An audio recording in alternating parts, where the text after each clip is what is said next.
come together. We are live. Thanks, Terry, for that. Is everybody? What does that look like? That looks like enough. Okay, we'll get started then, everybody. So I'd like to welcome everyone to our electronic 2022 Plan and Budget Development meeting. Due to COVID-19 pandemic, Regional Council is practicing physical distancing and everyone is participating electronically. I am present in Council Chamber along with Regional Chair Redmond and Councillor Shantz. I am now looking for a motion to reconvene in open session. Can I have a motion for that? Councillor Foxton and Councillor McGarry, all those in favor? So carried. Okay, so, got it. Okay, so I also like to provide us with the land acknowledgement. I would like to acknowledge the land on which we gather virtually today is the traditional territory of the Haudenosaunee, Anishinaabe, neutral people. We acknowledge the enduring presence of the Indigenous people with whom we share this land today, their achievements and their contributions to our community. I am looking across the Zoom screen looking for any declarations of pecuniary interest under the Municipal Conflict of Interest Act. Seeing none, I just have a couple of housekeeping notes to share with you today, if you'll so indulge me. So this afternoon, we are following on the form of a productive and insightful presentation and discussion of October the 20th, where the corporate leadership team walked us through the 2022 plan. That presentation was well received by us, and during our discussion, there was broad support for the plan. The community priorities and reflected the strategic plan that we all developed together back in 2019. God, that seems like such a long time ago, doesn't it? We also offered words of caution that as we move forward, there are things we must keep in mind. First, we must be cognizant of jurisdictional creep. With our limited resources, we need to use those resources most wisely. We need to be mindful of the responsibilities of each level of government and our area municipalities. We also reflected on the fine balance that we must find as we steward tax dollars while continuing to deliver our world-class service. Our community relies on us for many things, and we cannot let them down. When we talked about transportation and needs of our rural communities, we emphasized the need to hear all voices across our area municipalities, reiterating that we hear everyone, leaving no one behind. In closing comments of that meeting, I reflected on the healing polarization. This is something that continues to surface as challenges become more complex. This is a difficult but a necessary responsibility of our council. Modeling good relationships and conversations in and around the horseshoe and throughout this plan and budget process is quite possibly the most critical element of our task and our role. We must put everything on the table and still smile at one another afterwards. Our community counts on us for that. So I'd like you all to keep this in mind when we hear from our CAO, regional staff, and our partners at Grca today. What they bring forward are not easy topics, but together we can make good fiscal, sustainable, and equitable decisions that continue to build our region. Finally, I'd like to reiterate that we are getting to the last mile in this process. We have discussed and deliberated the 2022 plan, based upon many months of staff and public engagement. I ask that all councillors remember that our objective is to focus on the financing of the plan and that priorities that have been put before us. Should there be elements that you feel have not been addressed so far during this process, I would strongly encourage you to bring this forward to the committee at the earliest opportunity. And we're certainly hopeful that November 15th could be the cutoff for anything like that. So today we will cover a few specific topics, with others coming in as subsequent meetings continue. I'll work to keep us on task and topic to support us getting through all the important material at each meeting. Being fiscally sustainable means being focused on not only today's needs, but the long term and all those things I've just talked about. I trust that we will move forward with our conversation today with that in mind, and I appreciate your attention to these comments. I see Councillor Strickland, you have a question? Thank you, Madam Chair. I really appreciate those introductory comments. And I too support the general direction of the budget deliberations, but I just want to put it on the record that I do not support a tax increase of 4%, which was presented the last time that we had these discussions, and we did pass a motion of targeting a tax increase, I believe, between 2 and 3%. So while I support the direction we're going, we still have some work to do with respect to the tax increase for me to be able to support the budget. And also, Madam Chair, just in terms of point of order, I guess, I think we need to call. Thanks. Sorry, Sean, can you repeat that? I think we need to do roll call. Right. Yeah, we do. You're right. Sorry about that, Sean. That's my bad. So I'll look to the clerk to appreciate it. Go ahead.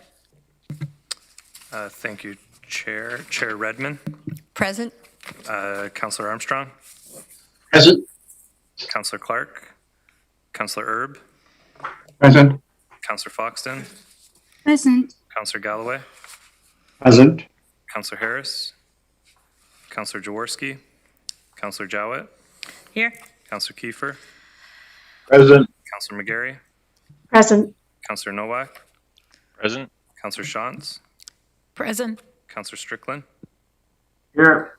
And Councillor Verbanovic. Present. We have regrets from Councillor Lawrence. Thank you for that. Much appreciated. Apologize for that. It's all the chocolate flying around here. It's very distracting. Okay, so we'll commence with Bruce. Do we have a question? Has somebody got their hand? Oh, I'm sorry. Councillor Verbanovic. Yes, thanks very much, Chair Jowett, for your opening remarks as well. You did in those remarks, I thought, say that you're looking for council's input by November the 15th, which is our next public budget input, I believe. Is it not? Or So with that date, what we're looking to gain here is we're trying to present the opportunity for staff to do justice to any and all questions that require any kind of investigation or report, more so, if I can clarify. Does that help? yeah, I think it's going to be difficult for council to put all of their ideas and concerns forward prior to us actually having the full breadth of budget presentations, which includes November 24th and November 29th as well. So I think it's probably more realistic to sort of expect, the full range of things for staff to go back and look at following those meetings and ahead of our December budget meeting. Sure, that makes sense that we won't be able to cover everything. We're just kind of hoping to get in front of it as best we can because, as you can probably imagine, staff are pretty busy trying to prepare everything all the time, and there's so many changes that seem to come forward. We just wanted to give them that opportunity, but we know that not everything is going to be able to come forward that assertively, especially if we still have some more work ahead of us.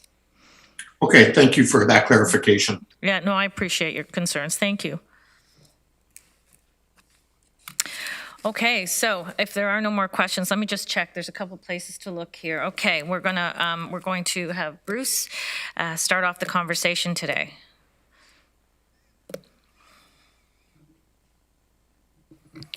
Great. Thank you very much, Chair Jowett, for your opening remarks. They really do summarize the task ahead in the next couple of months as we proceed to finalize our 2022 budget. I want to take a minute to run through this afternoon's agenda with you. There's a lot of turf to cover today. We'll start with a recap of where we're at in the process. I'll spend a bit of time talking through some of the big challenges and opportunities that we face as we finalize the 2022 plan and budget. As with every year, Mr. Dyer is here to walk us through the economic conditions that most impact our work. Inflation, we know, is but one area that has a lot of people's attention going into 2022. Then Craig and Nancy Kodousek will talk through the user rate budget and some of the strategy that's underway, both today and looking forward for water and wastewater services. And then we're delighted to have Karen Armstrong, the Deputy CAO, and Treasurer, and Sonia Radoja, the Manager of Corporate Services, presenting the Grand River Conservation Authority budget. GRC is a really important partner, as we all know, particularly as we work collaboratively to achieve our goals in a couple of our priority areas, environment and climate action being one. Finally, we'll spend some time on our capital program. There are no decisions to be taken today, but this is a massive program. Mr. Dyer is going to spend some additional time providing context to the capital budget today. I will say that in a growing region like ours, we only have to look eastward towards our colleagues to see what we might or might not want to do in the years ahead as we tackle both rapid population growth as well as everything that comes along with that, not to mention demands of the 2022s and heading towards 2030. We obviously have to maintain our existing infrastructure, but also address the map.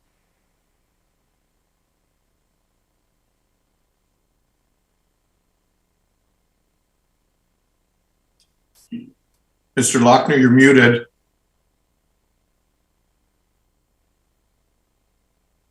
Oh, sorry. As Chair Jowett said, we know that Council also wants to have time to talk through a number of these items, so there will be time to talk about capital today. In terms of context, I just want to, some of this is repeat, but I'll try to be brief, Chair Jowett. On October 20th, you heard how staff have been working collaboratively over the last number of months to bring you an ambitious but doable set of initiatives next year. I do appreciate the question from Councillor Verbanovic about respecting Council's right and need to bring forward items at any point. Certainly would never question that. What we're talking about is if there's anything large that we've missed in the plan that we went over on October 20th, it would be great if we hear it sooner than later. An organization like ours requires a ton of staff work, and we just want to do our best to be able to respond back to Council's direction. So it's really about any big items that we may have missed. We'd appreciate an early heads up. As Councillor Jowett said, or Chair Jowett, sorry, really 2019 to 2023 was the strategic plan that this council set out based on input from 600 and some thousand residents in this region. And the plan is really the next step in implementing that plan. We also shared last time how the plan, we believe, and it sounded like council also believes, reflects the calls from the community. It's not over yet. We have community engagement that's continuing, and I know there's delegations later tonight who want to provide further input into the 2022 budget. This isn't an easy year. Last year wasn't an easy year, but I would have to say that this year in particular, significant financial pressure on this organization, again, to meet the demands of the community. And we will take time tonight to start the drill down into capital.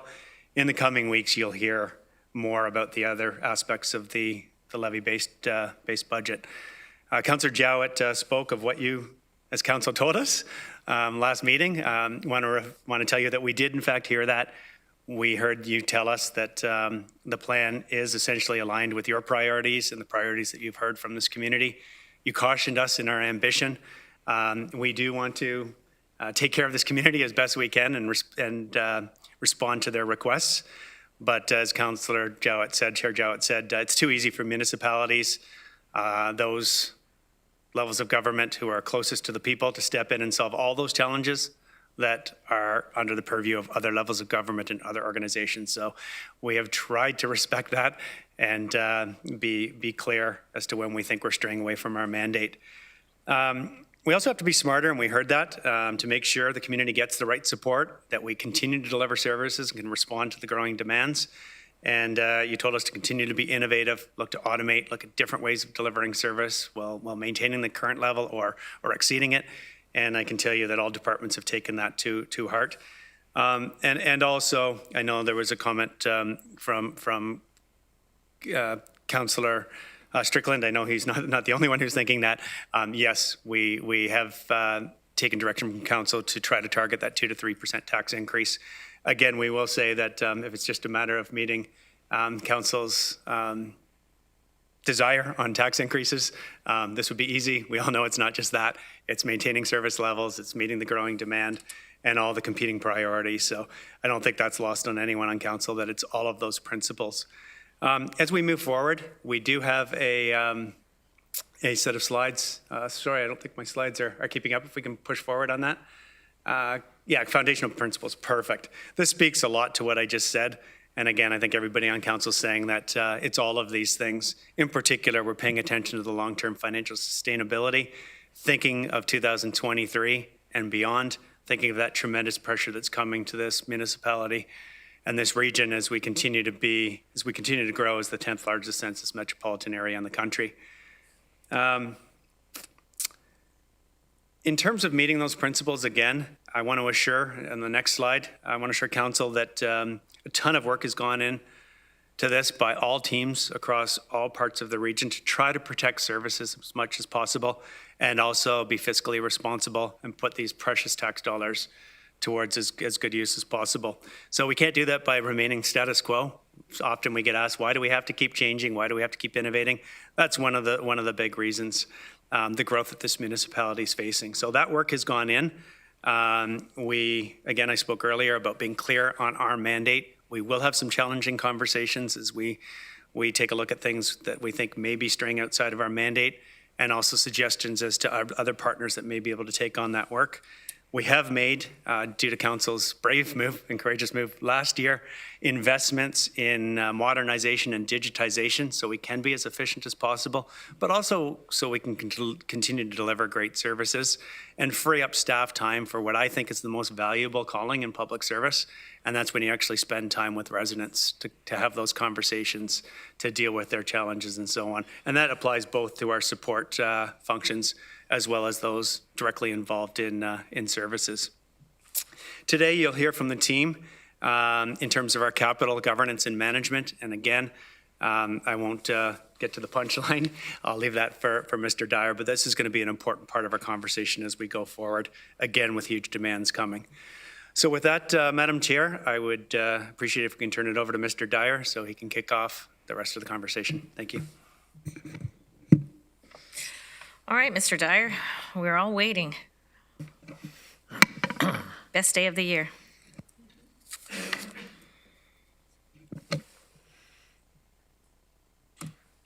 Well, thank you, Madam Chair and regional councillors. Wanted to start today by providing an update on a variety of economic indicators. We figured this would be helpful context before we get into some of the specifics around the user rate budgets. I showed an earlier version of this slide back on October the 20th. And I'm going to go through these in just a little bit more detail, but wanted to start with the federal provincial governments and their financial position. And back in 2019-2020, the federal government was looking at had an operating deficit of about $22 billion. And then COVID hit, and initial projections for 2020-21 were close to $400 billion, actual closer to $300. And then that number more than cut in half as they're projecting through the 2021-2022 fiscal year. Similarly, with respect to the province, an $8.7 billion deficit a couple of years ago doubled for 2020-2021. Initial projections for a significant deficit again this year. We're expecting that figure, though, will be updated as further quarterly economic updates come out over the course of the fall and into the early part of next year. I'm going to talk a little bit more about each of these without going into too much detail. Maybe the only one I'll mention, the 10-year cost of borrowing was 0.6% last year. This is Government of Canada bond yields, of course. Now actually higher than 1.7% this week, 1.6% the average for the month of October. So significant increases we're seeing on the cost of borrowing side, and significant increases with respect to the price of oil and fuel. We'll get into our specifics on the fuel budget at the following meeting on November 24th. Just a quick update on inflation. You can see here through this chart going through 2019, inflation running in the 2% range, plus or minus a little bit. Big drop in the early part of 2020, down in some cases into a negative position, but significant increases since then. And certainly since the early part of this year, inflation currently north of 4% for both Ontario and Canada. In terms of the economic indicators, in terms of the inflation projections from various banks as well as the Bank of Canada, you can see a variety of projections for 2021, averaging probably in the low 3%. For 2022, probably in the high to low 3% as well. So certainly a very different position than we had been experiencing for a number of years leading up to last year. Unemployment rate, again, relatively stable through 2019 and the early part of 2020, but then spiked in the early part of the second quarter of 2020 as the impact of the pandemic was felt most significantly, but then a gradual return, not quite to pre-pandemic levels, but actually not that far off. So running in and around the 7% range right now. You can see Canada, Ontario, and the Waterloo region right around the same level in terms of current unemployment conditions. And then from an Ontario Works perspective, tracking the caseload over the similar time period, you can see very little change from the beginning of 2018 all the way through to the end of 2019. So over a 2-year period, really range bound there between about 9,000 and 9,500 per month. And then, excuse me, that spiked somewhat in the early part of 2020 and has gradually worked its way down through as a result of the introduction of significant income replacement programs by the federal government in particular. From a building activity perspective, it's been an interesting ride over the last couple of years. You can see, so this chart here, I've pulled from a staff report that will be coming to committee on November the 9th. But it shows the first 6 months of activity over the last 9 or 10 years.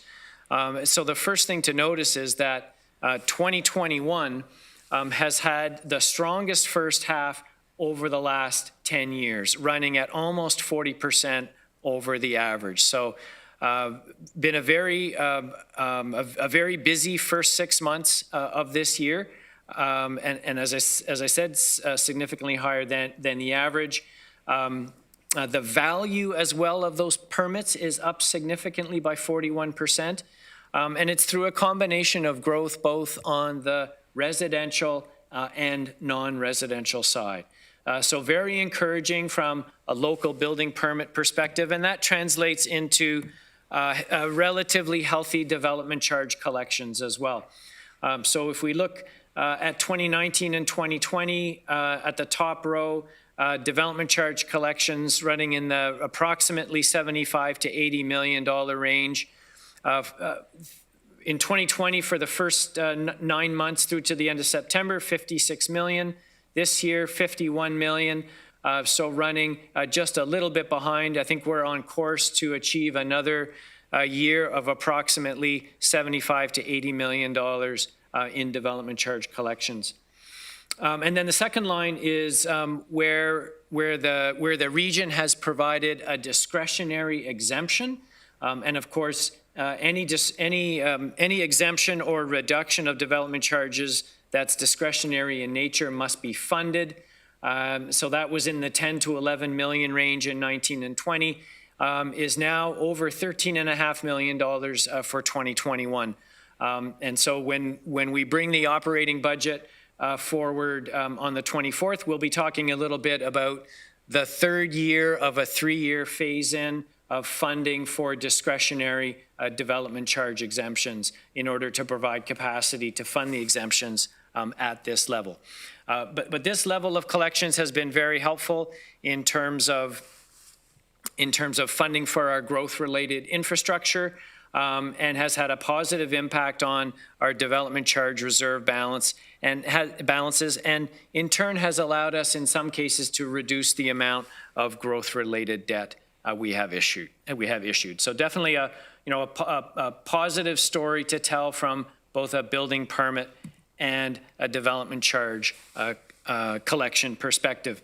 And then another little bit of good news with respect to assessment growth. When we met on October 20th, we were showing 1.3% assessment growth. I indicated at that time that I thought we'd end up a little bit higher than that. That is in fact what has happened. Information from MPAC as of late last week, the keying for the 2022 assessment roll was concluded at the end of Thursday. So still waiting for final numbers, but we're anticipating we're going to be in the 1.5% range. Still a little bit below the average over the last 10 years or so, but an improvement over last year. And just a reminder that, comparing the 2 years, as the assessment base grows, it takes a lot more assessment to achieve a 1.3 or a 1.5% assessment growth level. So very encouraging for us with assessment figures just a little bit higher than we had originally anticipated in the budget. And so with that, Madam Chair, perhaps I'll just turn it back to you to see if there's any questions before we turn our attention to the 2022 water services budgets. Much appreciated, and it looks like we do have a couple of questions. If you'll give us a moment, I believe Councillor Strickland, and then of course Councillor Foxton, and then Councillor Urbanovic. So if you want to start, Councillor Strickland, please. Thank you, Madam Chair. Maybe Craig, if you could just go back a slide, the assessment growth one. Could we get a number of what 1.93%, 1.92, 1.77, et cetera, from 2018 to 2022, what those equate to in real dollars? Because while the percentage is decreasing, the real dollars, I think, would tell the better tale. I can't see Craig on my screen. I'm assuming he's nodding. He is actually. Certainly we can do that, Madam Chair. All right, great. Thanks. And then the other question I had, Madam Chair, is that because if we go back to the development charges one, because we've had to not have to issue as much growth-related, how did that impact, or how is that potentially impacting our 2021 budget in terms of reduced interest charges that we pay out our operating, for example?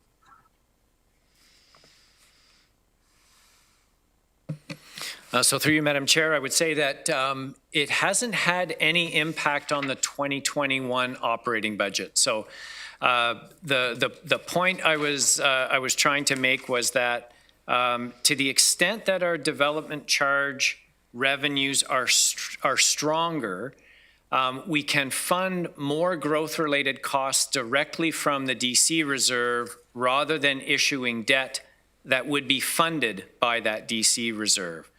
So where it's been helpful, I would say, is in terms of the overall amount of debt outstanding is probably lower than it would have otherwise been had we not had significant DC revenue collections in 19 and 20. Right, okay, because anything raised in DCs has to be used for DC-related debt, right? Okay, That's great, correct. thank you. Thanks, Councillor Strickland. Councillor Foxton. Thank you, and through you, the chair. I'm just going to reiterate what I said last week. I have real concerns because MPACT has not done the reassessment since 2016. So in 2016, as I stated back there, my house was worth between 300 and 400,000. My home now is worth 1.2 to 1.3 million. So that means that because everybody's houses have gone up a huge amount, will be paying a lot more. The tax rate will increase. The number we use for the tax rate by impact, and since it's going to be, they're not releasing it in 2022, are they, Craig? It's 2023 now that we're looking at. Is that correct? So through you, Madam Chair, we know that the province is not going to implement, the province is not going to require the implementation of an assessment update in the 2022 taxation year. We understand that the Minister of Finance will be providing an economic update on November the 4th, so later this week. And we're anticipating as part of that update to get direction from the province with respect to a province-wide assessment update. And I think, Councillor Foxon is absolutely correct. The value of properties that's being used right now on the assessment roll is as of January 1st, 2016. So they are quite out of date. That being said, I would remind council that a reassessment itself does not simply results in a redistribution of taxes. It doesn't change the municipal tax levy in any way. And so despite the fact that there have been significant increases in the valuation of certain properties, that doesn't necessarily mean there'll be an increase in taxes, because it will all be relative to how the average, to what the average increase has been across a municipality and across a class of properties. That being said, the longer we go without doing a reassessment can sometimes result in a higher amount of tax shifts between properties. Yeah, but we base what we have a mill rate that taxes are that we use, correct? That's done by impact. So through you, Madam Chair, I'd say that the tax rate is determined by the municipality. So to make a horrible oversimplification, the math is, here's how much in taxes we need to generate. That's on the numerator, and the assessed value of properties is on the denominator. So if the value of the assessment goes up, it's going to produce a lower tax rate. And that's what we'll go, that's the exercise that we will go through once we have direction from the province as to how that implementation is going to work. So if I understand you correctly, then it's not going to impact the taxpayer. So what I paid in taxes in 2016 isn't going to be horrendously different because my house has gone from a different value. No, I would say that's not the message at all. I think the message is the extent of impact on an individual property will be a function of how that property's assessed value has changed relative to the average across the municipality. So if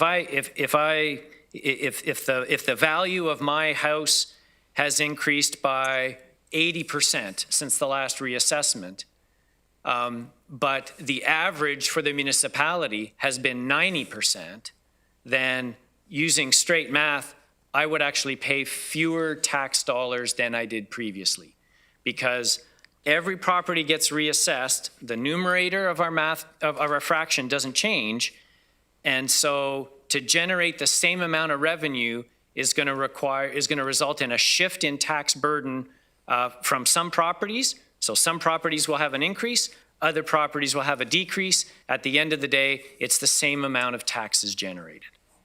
Okay, but I'm sorry to belay this last time, but it's been region-wide. This increase is not just North Dumfries, it's region-wide.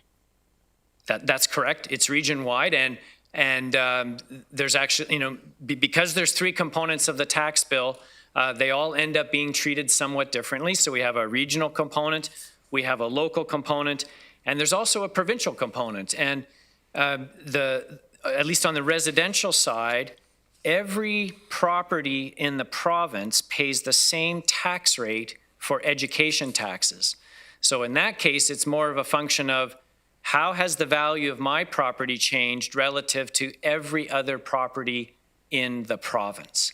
So each of the different components of the tax bill is likely going to be impacted differently, which makes it extremely difficult at this point to project what those impacts might be. But I can say that once we have some preliminary reassessment data from MPAC, based on whatever announcement is made on Thursday, we'll be reviewing that information and providing updates to council as we proceed towards a new reassessment base year. Okay, thank you.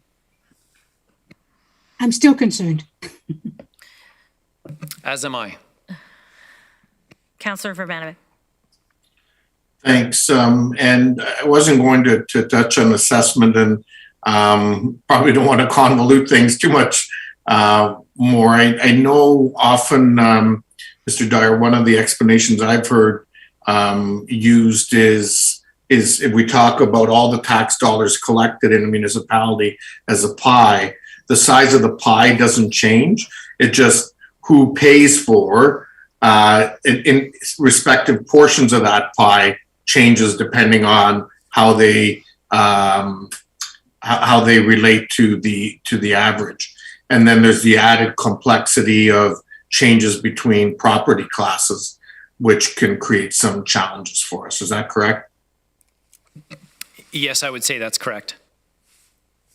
And as we look at that and look at those potential changes, I guess where the impact may be for us, and particularly for taxpayers, is decisions that regional council may make in the future with respect to phasing in, which is an option because, for example, if there's substantive changes in certain sectors and the tax ratios that can be applied in regards to that, that could have a bigger or lesser impact on residential versus industrial versus commercial and so on. Is that a piece of this as well?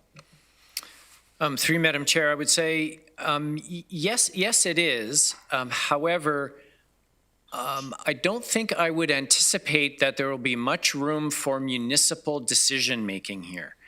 The last number of reassessments have been heavily prescribed by the province, including rules around phasing in assessment increases over a 4-year period, allowing assessment decreases to occur 100% in the first year, as well as the ongoing capping of multi-residential, commercial, and industrial properties. So unless they want to go in a different route, I'm not anticipating there's going to be a whole lot of decision making at the local level around the implementation of the reassessment.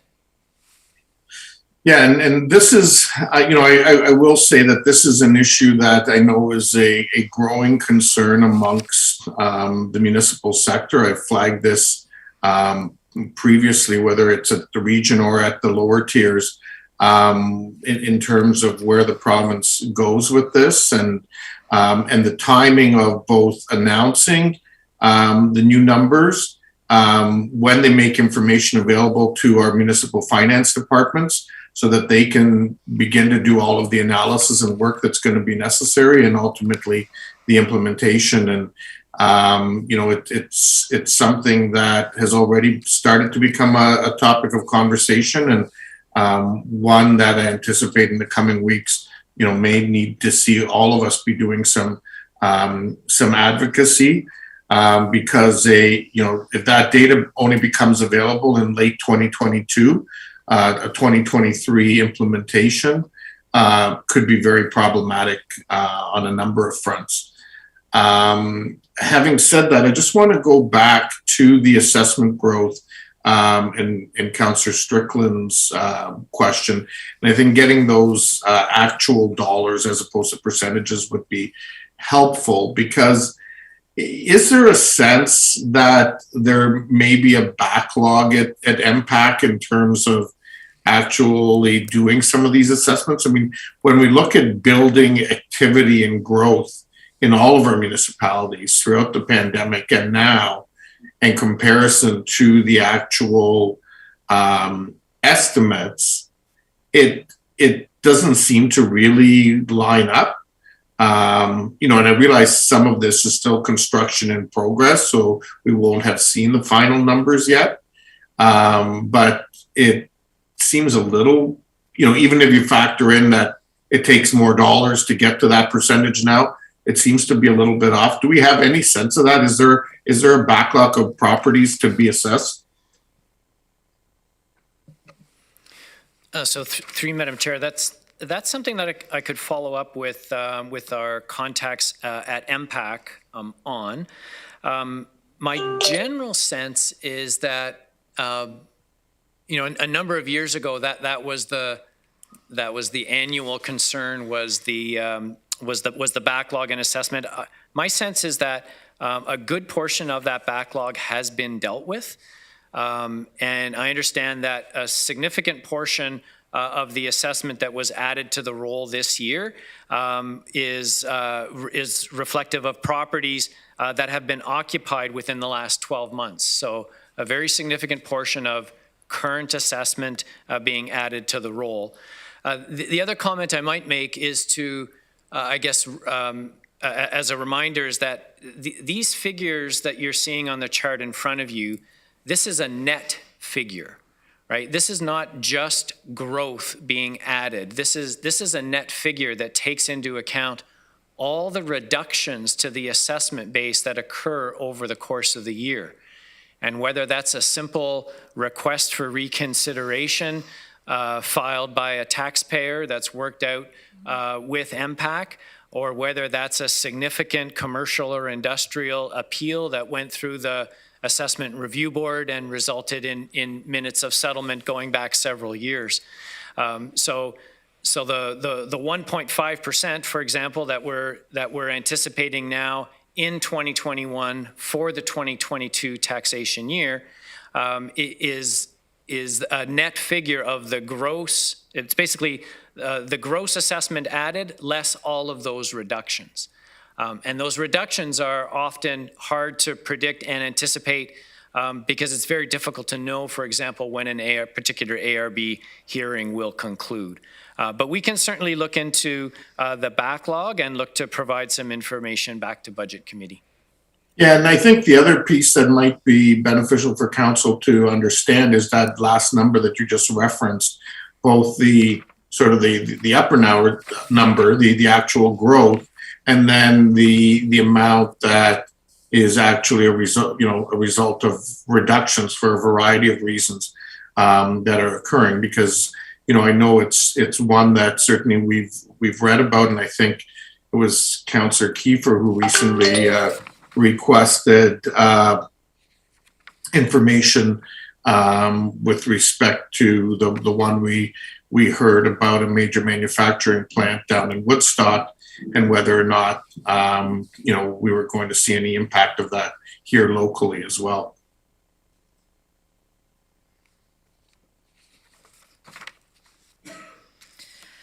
Thank you. Thank you for that, Councillor Vanavik. So Craig, should we proceed? I don't see any other hands, so.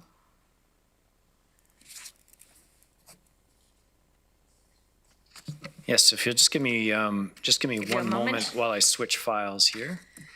So while you're doing that, Craig, is there a way to show us the 80%, 20% rule?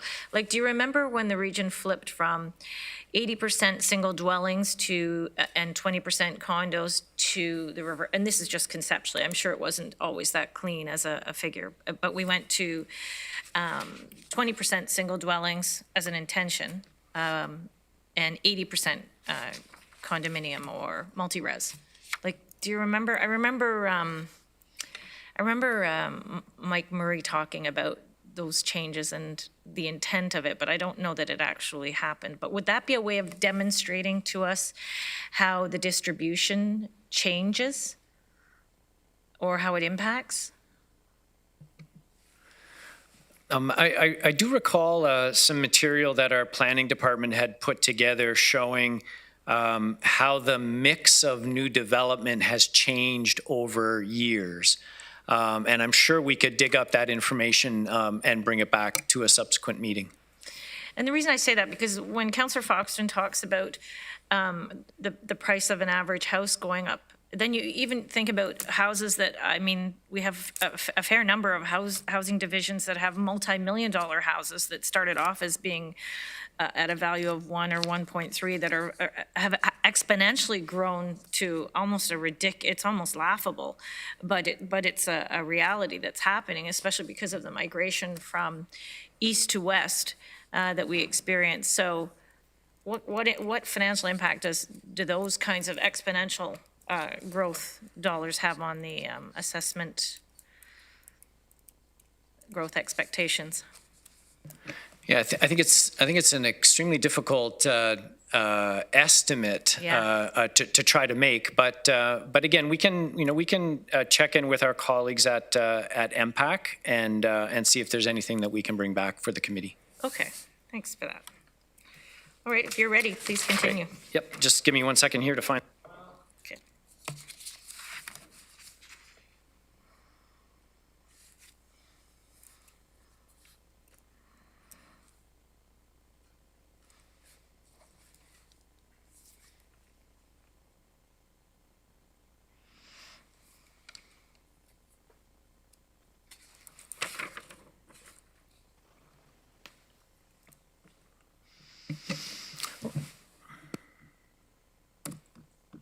Okay, we'll go fairly briefly through the slides on the water and wastewater budgets. What I was going to show council, just to provide an overall high-level context of the budgets, just a quick run through of two appendices that were included in the agenda that was released a week ago. One that provides a summary on the water supply and wastewater treatment budgets, and another that does a quick summary of the water distribution and wastewater collection budgets. And then I'll turn it over to my colleague, Nancy Kodousek, who will run through a presentation on the water services strategy and budget for 2022, and that will be followed by the Grand River Conservation Authority presentation. But at a very high level, starting with water supply and wastewater treatment, we would say that the direction from council has been met in terms of the overall level of rate change. We've adjusted the models to reflect changes in the timing of the capital programs. Some reprofiling on wastewater capital allowed for a deferral of $41 million. There were some capital costs added in the 10-year capital program for water. Importantly, from a debt perspective, we have an improved wastewater debt projection relative to budgets that we've bought over the last couple of years. And our ongoing review of operating budgets has reduced the base operating expenditures by about $1.7 million between these budgets, and that covers 3 full-time equivalent positions. Some of this I will skip over as it was provided some time ago. Just in terms of the rate increases that are proposed for the 2022 operating budgets, 2.9% for both water supply and wastewater treatment, well, 1.9% for water distribution. This would impact customers in North Dumfries and Wellesley, and 2.9% with respect to wastewater collection. All of these are, for the most part, in keeping with our projections from last year, although the water supply increase is 1% higher than we had originally anticipated. And of course, this is coming off 2021 budget that had no changes for any of these rates. So in terms of the impact on a typical household using 175 cubic meters of water in 2022, the increase on the right-hand side of this chart, at about $12 or so over the course of the year.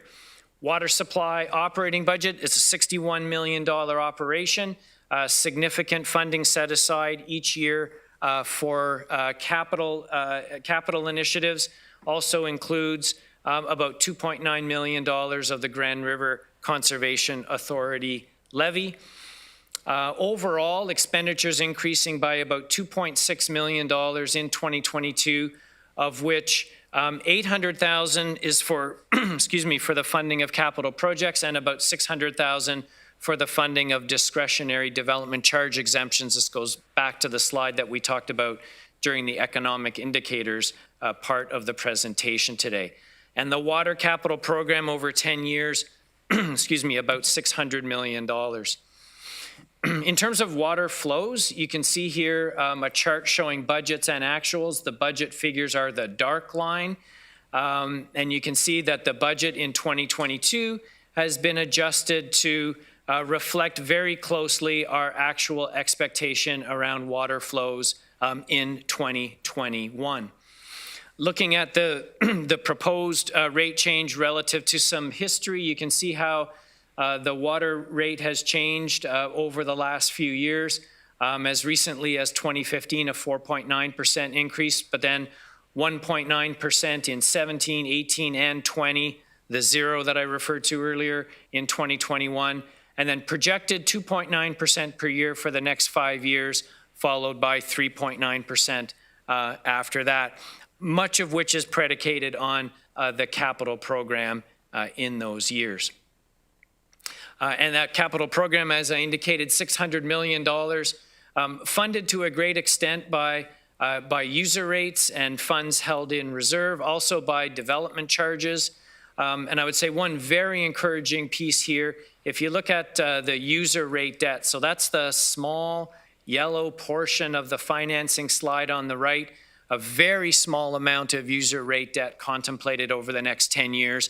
And it's actually been now 10 years since we issued any user rate debt. So basically debt-free on the water side in terms of funding from user rates, and a very nominal amount planned over the next 10 years. A little bit more on the development charge side. And again, this is looking at the projected balances in our water development charge reserves relative to projected collections and the timing of when projects would actually happen.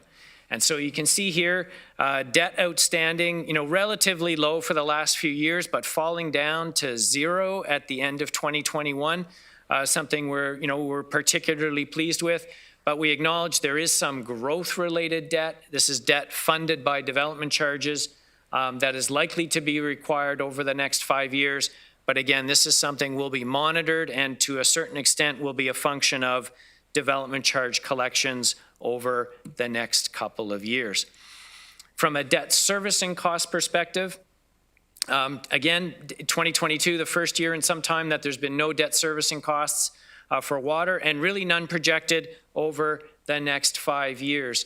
From a development charge perspective, assuming we start issuing debt in 2022, we'll see an increase in development charge collections over the next 4 or 5 years. But I think still overall at an order of magnitude that is manageable within the context of our overall development charge policy. On the wastewater side, $79 million program, again with significant portions being set aside for capital, for the Ontario Clean Water Agency contract, and for debt servicing. Wastewater, of course, being one of those services that needs to be in place in advance of development actually happening. So we do have higher proportions of debt, but have been, I think, actively managing that debt over the last few years. And overall, the wastewater treatment budget just having a relatively nominal increase going from 21 to 2022, approximately $300,000 on a $78 million budget. And then, of course, we saw the $41 million reduction in the capital program. Wastewater flows have been particularly challenging over the last 6 years, and this chart, I think, says it all. The dark line is the budget, and the lighter line below it is the actual. And so from 2015 all the way through into 2021, the actual flows haven't met the budget targets, and that results, of course, in a revenue shortfall in any given, in each of those years. And so we're proposing through the 2022 and 2023 budgets to look to mitigate that gap. We felt it was a bit too much to do just in 1 year because, of course, as your flow estimate goes down, that's going to have an upward impact on the actual user rate itself. So we're looking to again, to fill that gap, say within a 2-year period, and hopefully by the time we get to the 2023 budget, we'll be at a point where these two lines will start to converge. Rate changes historically were relatively significant over the last few years as we moved to a sustainable model for financing our wastewater costs.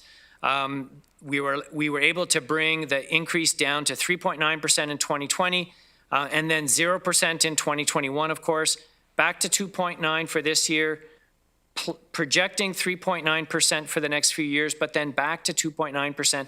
And this is all, to a certain extent, again, a function of that capital program, which will have, costs in a variety of different years. Overall, wastewater treatment capital program, almost $450 million.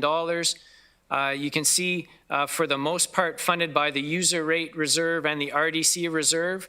Some development charge supported debt, about $58 million over the next 10 years, which again, we think is relatively manageable.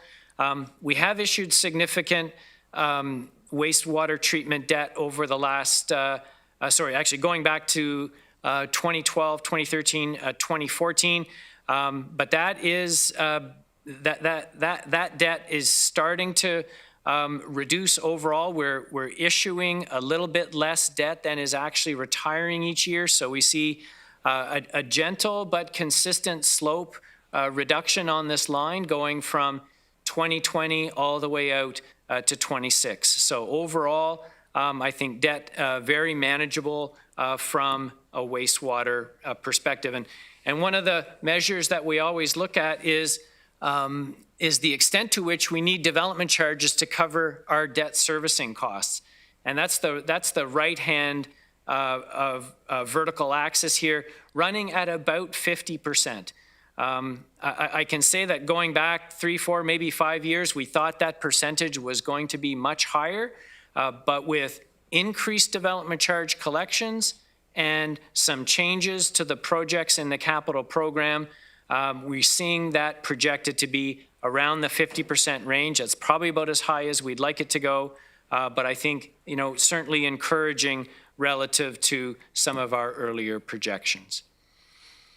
And then in terms of debt servicing costs funded by the wastewater rate itself, expected to remain relatively stable over the next several years, and running in a range of 12 to 14% of overall wastewater revenues. Again, I think a very manageable forecast at this point.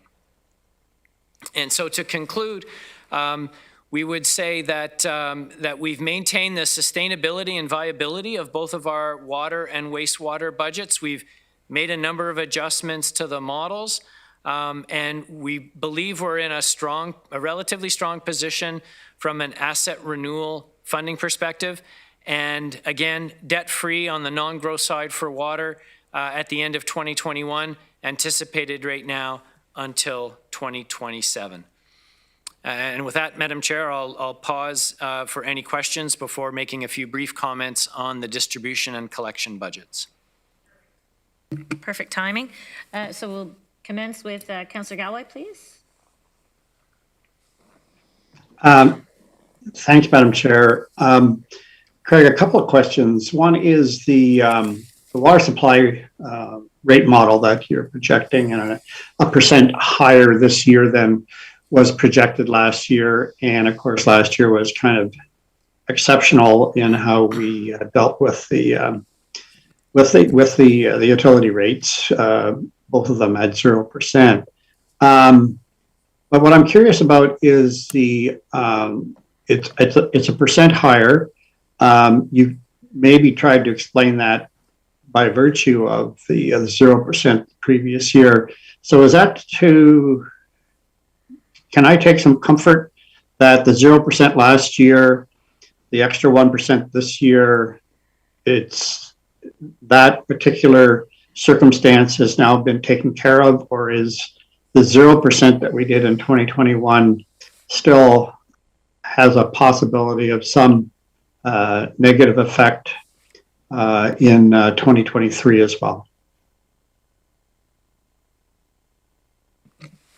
So through you, Madam Chair, very good question, and maybe I'll answer it in a couple of different ways. The first is, I wouldn't say I wouldn't say that the increase that we're projecting in 2022 is necessarily related at all to the 0%, to the no rate change budget in 2021. When I look at the slide, I've just gone back here to slide 7, and looking at what's driving the change. So it's a $2.6 million expenditure increase, with a significant portion of that relating to capital financing and to discretionary development charge exemptions. And, you know, we had included the increase to discretionary development charge exemptions, for example, in the 2021 budget as well. I think what we're seeing in 2022 is a series of factors that are impacting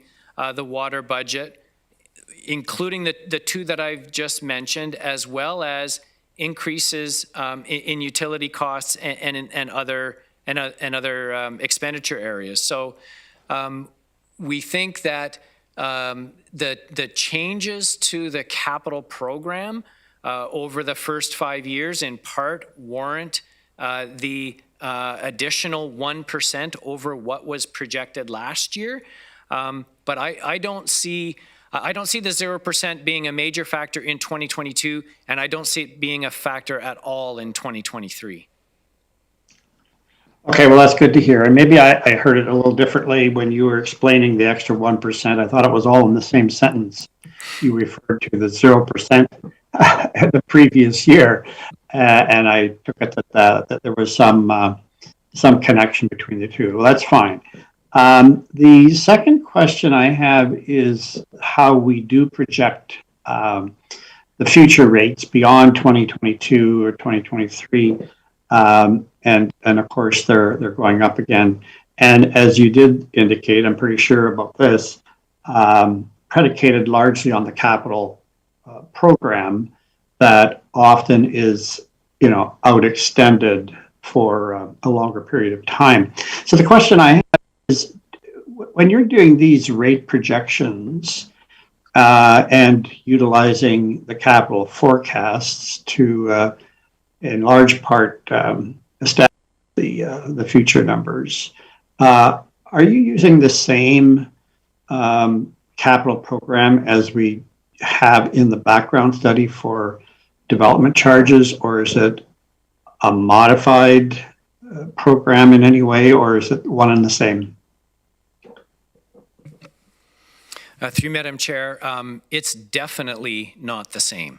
I'm just going to think back and get my years right here. So the Region's Development Charge Bylaw came into effect on August 1st of 2019, which means we would have, when we initially did the background study, we would have done it based on the 2018 capital program. We would have updated it for the 2019 capital program.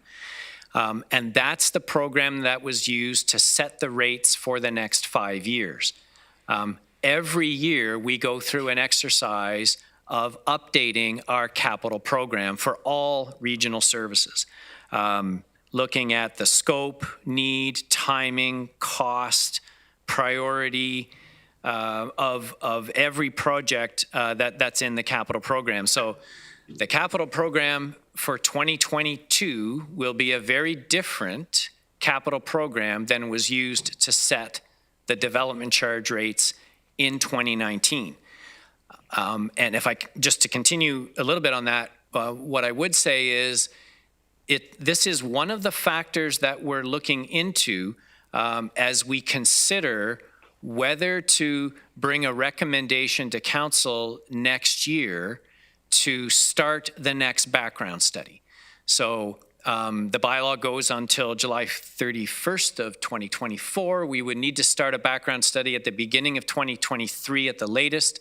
We may actually want to start that study in 2022, in part because so much has changed in our capital program since those rates were set a few years ago.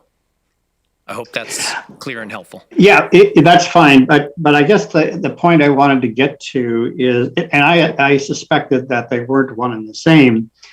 And I guess in my experience over the years, it always seems that our projected utility rates are higher as you get further and further out, predicated on the capital program. And of course, we revisit every year, so it's not as if those rates are carved in stone at all.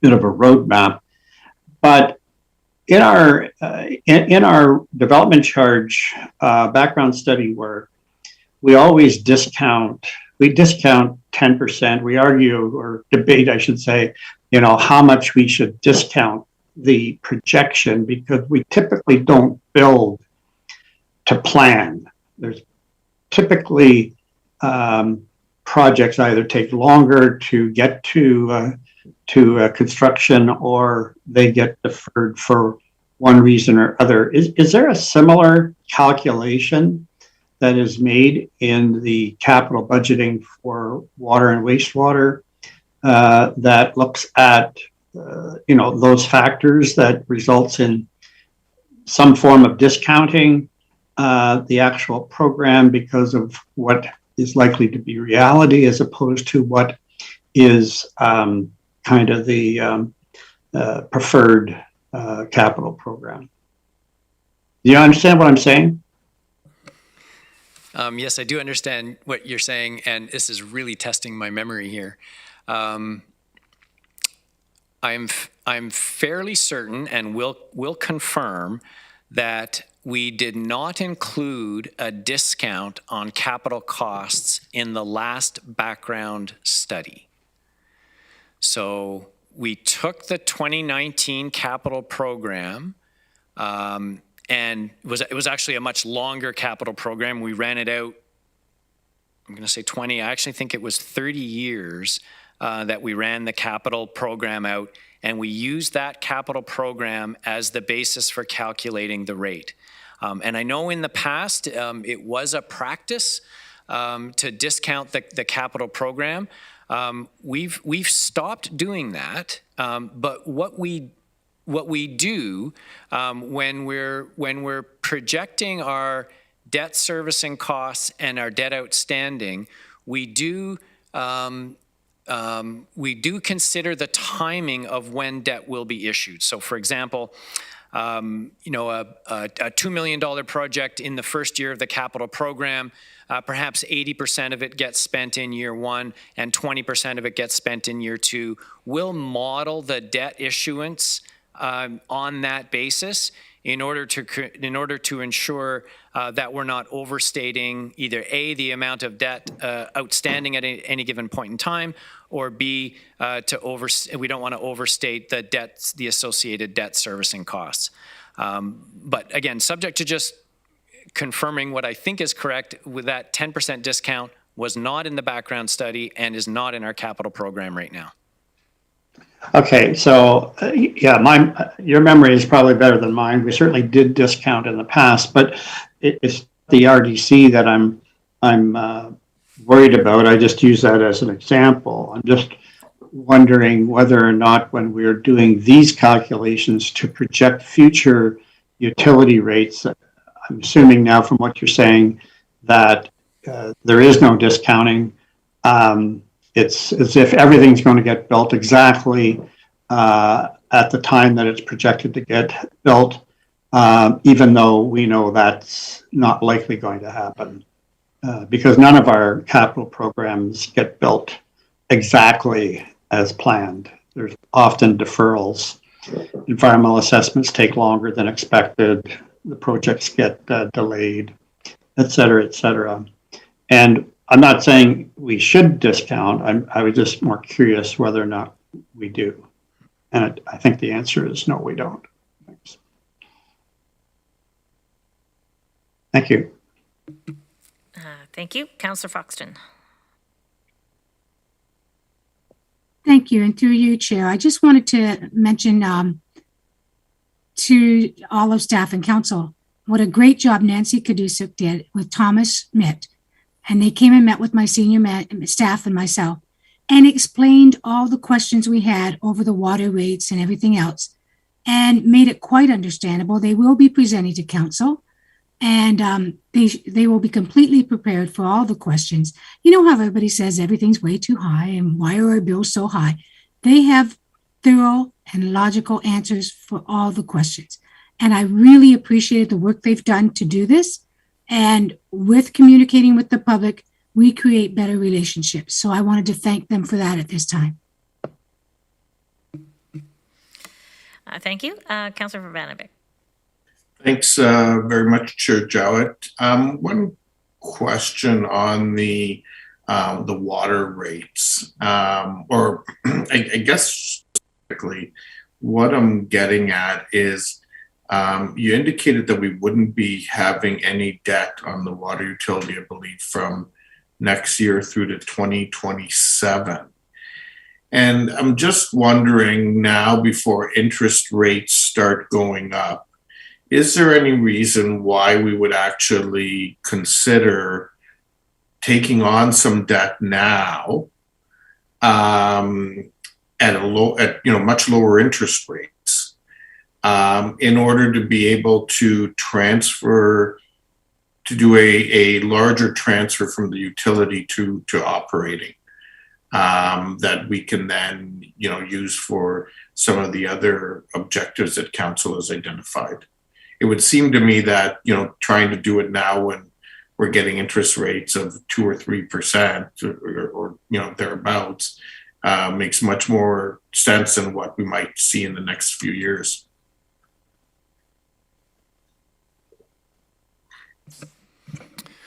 So through you, Madam Chair, that's not an option we've considered at this point, and I would say for a couple of reasons. The first is, we'd look to manage the region's debt on a consolidated basis. We're mindful that we have a level of debt outstanding that is, relative to our peers. I would say it's an elevated level of debt outstanding. So we've been very judicious, for lack of a better term, in terms of which projects we fund. I would say as your CFO, I'm not sure that I'm comfortable predicting what might happen to interest rates in the short or longer term. And so our approach has been to fund the projects, to fund the most appropriate projects using debt. So projects such as, just to pick a couple of examples recently, the new facility at Northfield, on Northfield Drive for Grand River Transit, the airport terminal expansion, projects that have, significant value, transformative in some cases as well. And so, my recommendation to council would be to not get into a situation of issuing debt just because we think rates are going to go up. And maybe the third reason is, so projecting interest rate changes is challenging. I think what we're seeing right now is the potential for short-term rates to go up. But generally speaking, a flattening overall of the yield curve. And so, certainly the 5 to 10 year rates are higher than they were 2, 3, 4, 5 months ago. But at the 20-year mark, where which is typically the term we would use for water and wastewater debt, we actually haven't seen that level of increase out that far in the curve. So I would say from a staff perspective, there's not a compelling reason at this point to go out and issue debt just because we think that perhaps rates might be increasing. Well, that's certainly something we monitor regularly. We consult with our fiscal agents and get their best advice as well. And if that were to change, then certainly we would bring something back to council to consider.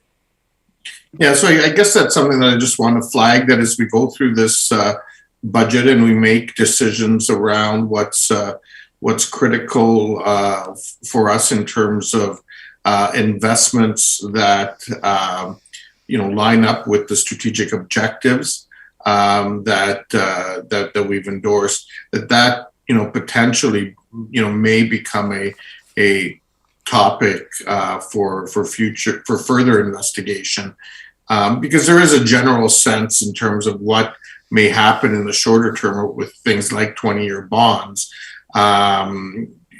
versus the longer term, and the point being that it may free up some capital for us to be able to make some of these other strategic investments that I know a number of members of council have been talking about. So I will just flag that as something for further conversation between now and final budget day. Thank you for that, Councillor Urbanovic. And so in interest of keeping with time, we have people waiting in the waiting room. So Craig, what did you have next on the agenda? Well, perhaps let me just try this, Madam Chair. I'd provided this slide here that showed the planned, the recommended rate increases for water supply and wastewater treatment. We also have proposed changes in line with previous models for water distribution and wastewater collection. That appendix was again attached to the report that came out. I'm not sure that I need to go through it. I think what's on this slide generally covers what I would have wanted to say. So I would say at this point I will turn it back to you, and we can ask for the next presenter to go ahead. Okay, so Nancy, I believe, is on standby, correct? Thank you for that, Mr. Dyer.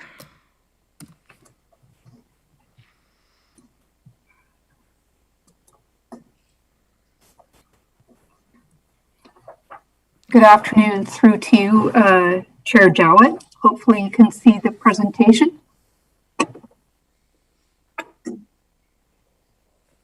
Yes, we can, Nancy. Okay, great. Thank you very much. So this is the 2022 user rate presentation.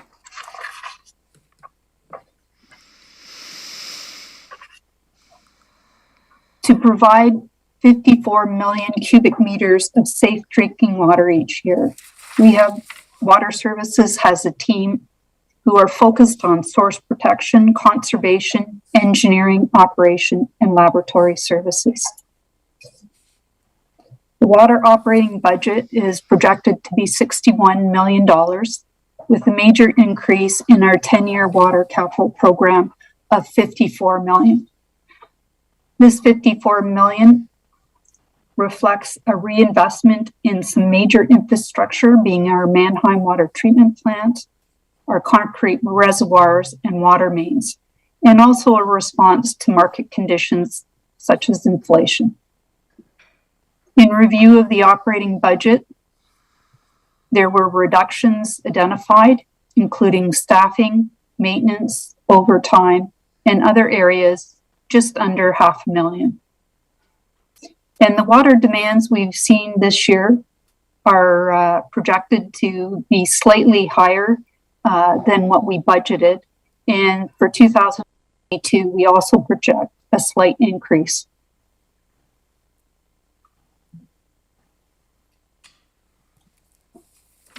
Our 10-year capital program is at $601 million, and it's broken down into 4 major areas, being planning and studies at just under $60 million, asset management at $172 million, upgrades, expansions, and new facilities at $287 million, and our water mains at $76 million. And this slide highlights some of the work that we'll be doing. And I'll talk a little bit about our Cambridge distribution project on a later slide.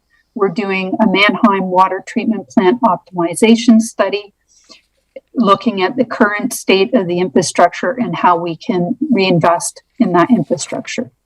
Over the next 10 years, we'll be looking at upgrading several facilities with manganese treatment to remove manganese in the drinking water. And that manganese is sometimes related to discolored water. Under strategic initiatives and looking at the thriving economy, the Water Services team will launch a water supply master plan next year.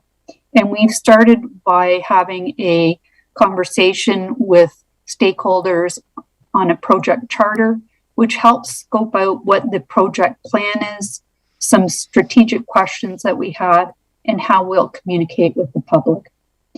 We're also completing a Baden, New Hamburg servicing master plan, and we will start a Wellesley servicing master plan next year. And we continue to look at projects that support development. Under responsive and engaging public service, we continue with our virtual programs for education on source protection and Enviro News. And we had record attendance last year with our virtual groundwater festival. We had over 6,000 students tuning in. And the region does provide wonderful water education programs, and we'll continue to look at both virtual and in-person programs next year. We also continue to work on our engagement with the Indigenous community on our various EA studies. Under environment and climate action, we are looking at optimization studies, in particular at the Greenbrook and Mannheim treatment plant, where we're using automated tools to look at ways to improve operations, efficiencies, and hydro. This slide really highlights some of the work we're doing at the Greenbrook water treatment plant, and that rather complicated slide picture on the right shows you one of the controllers that we have, where it allows us to input the flow, our operating set points, and helps us understand how much chemical and hydro we're using for treatment. And this is an online tool that the operators can use while they're operating the treatment facility. The picture on the top here for the Cambridge distribution capital project that we're working on lays out the new booster pumping station that we will have, and it will improve water distribution within Cambridge. We're also looking and completing a study where we're locating a water tower, and in future we'll construct a new water tower for Cambridge. We have a multi-year, multidisciplinary project going on right now to upgrade our monitoring and control system, and that will improve both the reliability, security, and compliance of our water system. We continue to provide education and online information to the public for both conservation, source protection, and also water issues in general.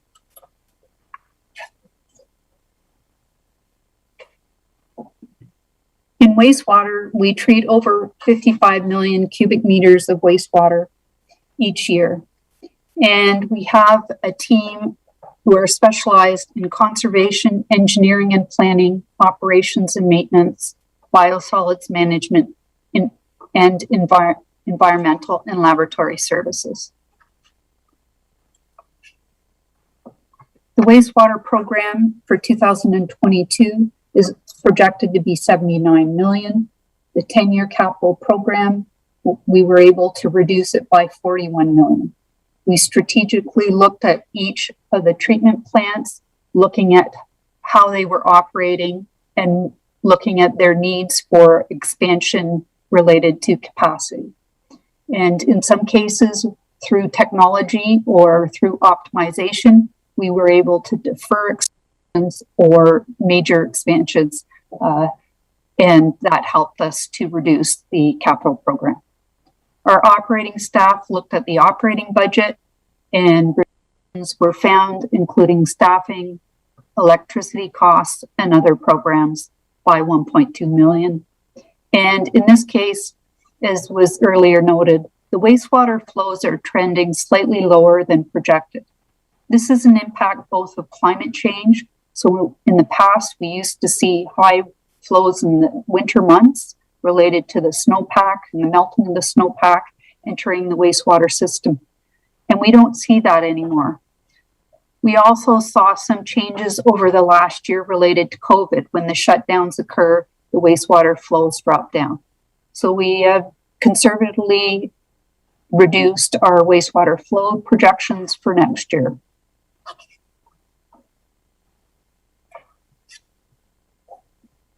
The wastewater treatment capital program is 443 million. And again, it's broken down into four key areas: planning and studies at 11 million, asset management at 150 million,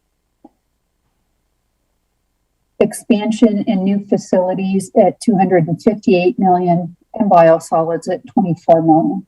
And these are several of the projects that we've highlighted.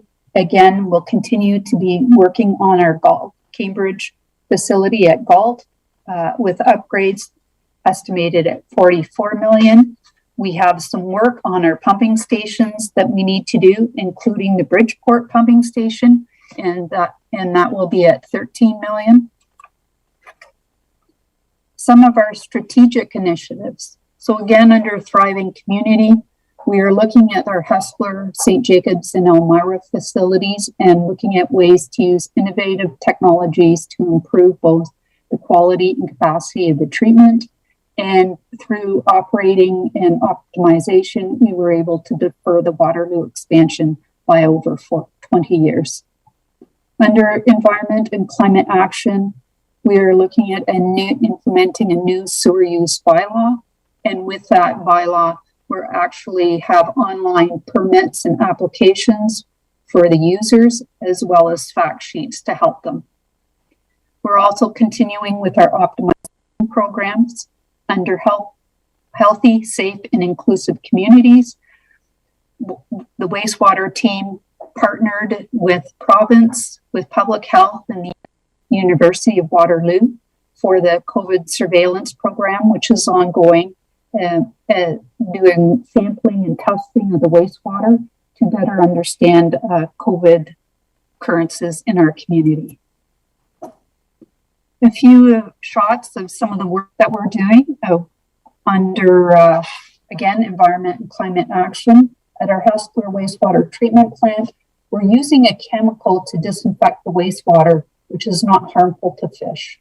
So through federal requirement, we can no longer discharge chlorine residual or chlorinated water to receiving streams. So we are looking at a chemical that does not impact the fish to disinfect our wastewater. With UV, we also have many sites that use UV for disinfection in our wastewater treatment plants. At our Waterloo wastewater treatment plant, we've just partnered with a technology and a university to look at how to improve our biosolids treatment and enhance our gas production. And that in turn will help us with our cogen operations, improving the quality of our cogen system.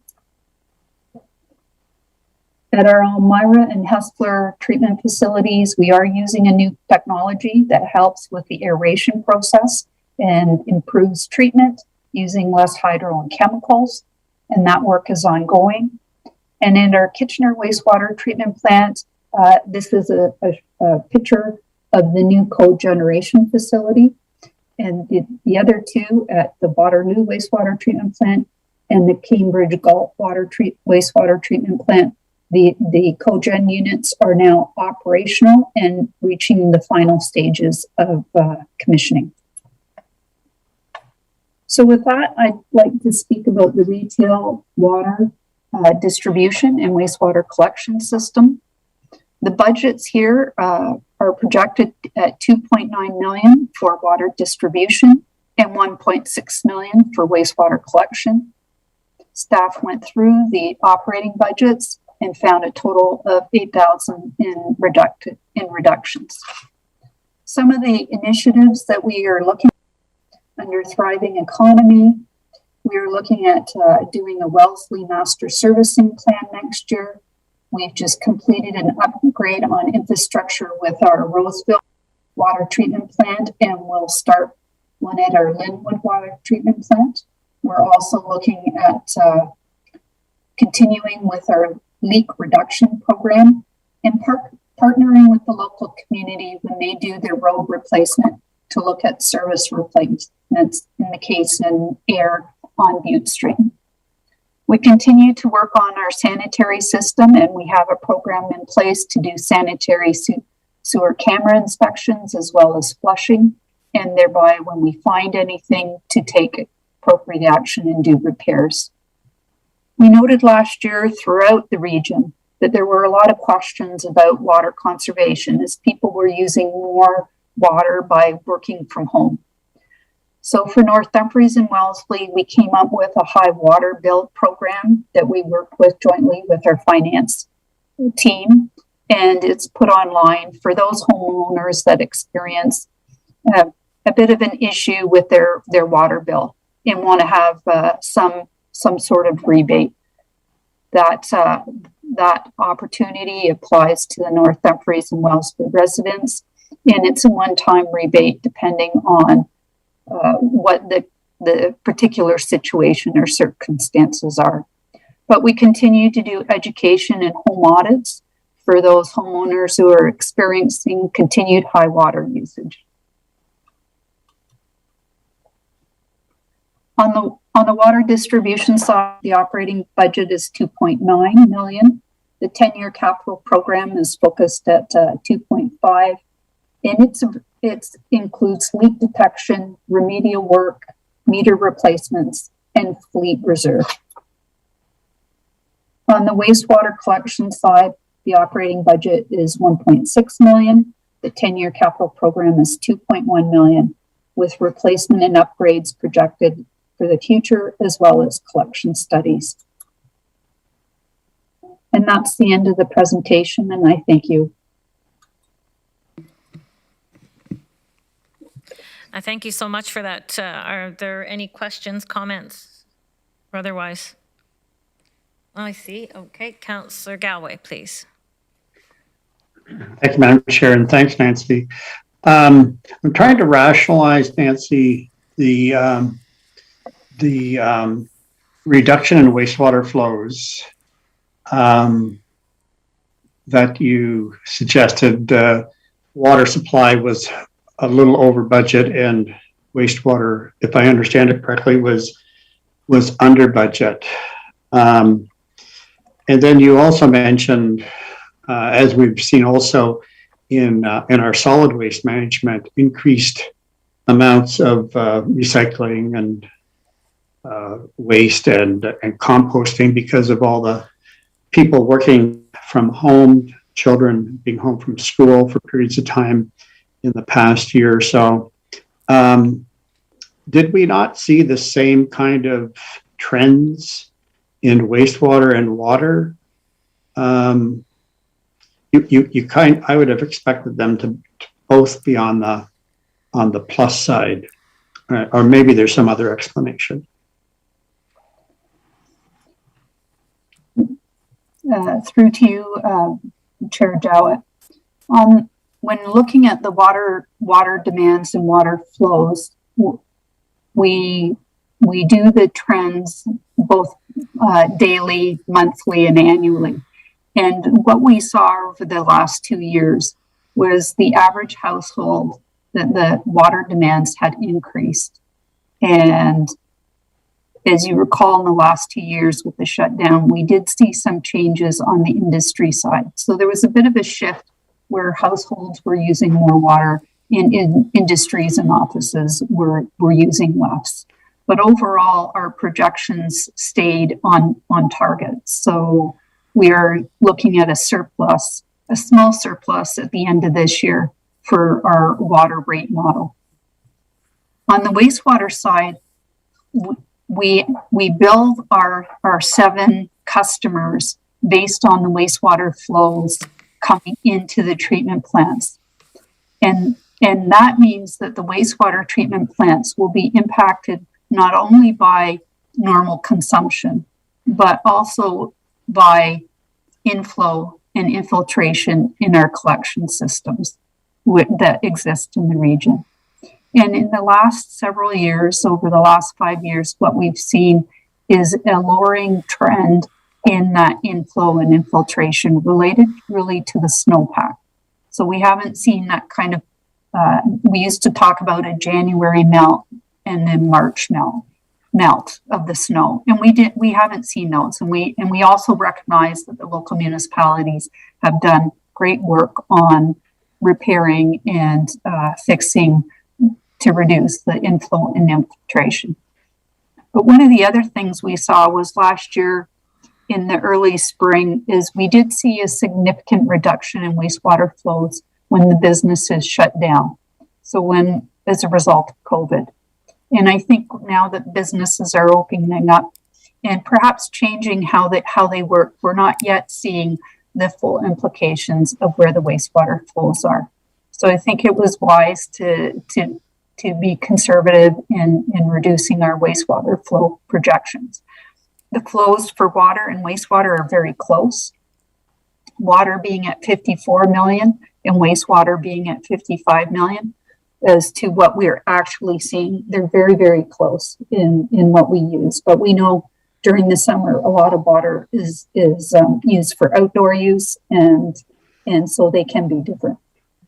Okay, great. Thanks, Nancy. And also encouraging to hear, that the cogeneration at the number of facilities is starting to go online. It's great. Thanks. Thank you. Councillor Shantz. Thank you, Chair Jowett. A question about the upgrades that are being done in Elmira and St. Jacobs, and I think it was Cambridge as well. Presumably that will increase the growth opportunities as those changes are made. And I think there's capital upgrades to come further down the road. Can you just remind me, and I remember talking about this before, but can you just remind me what impact that's going to have on the potential growth for Elmira and St. Jacobs?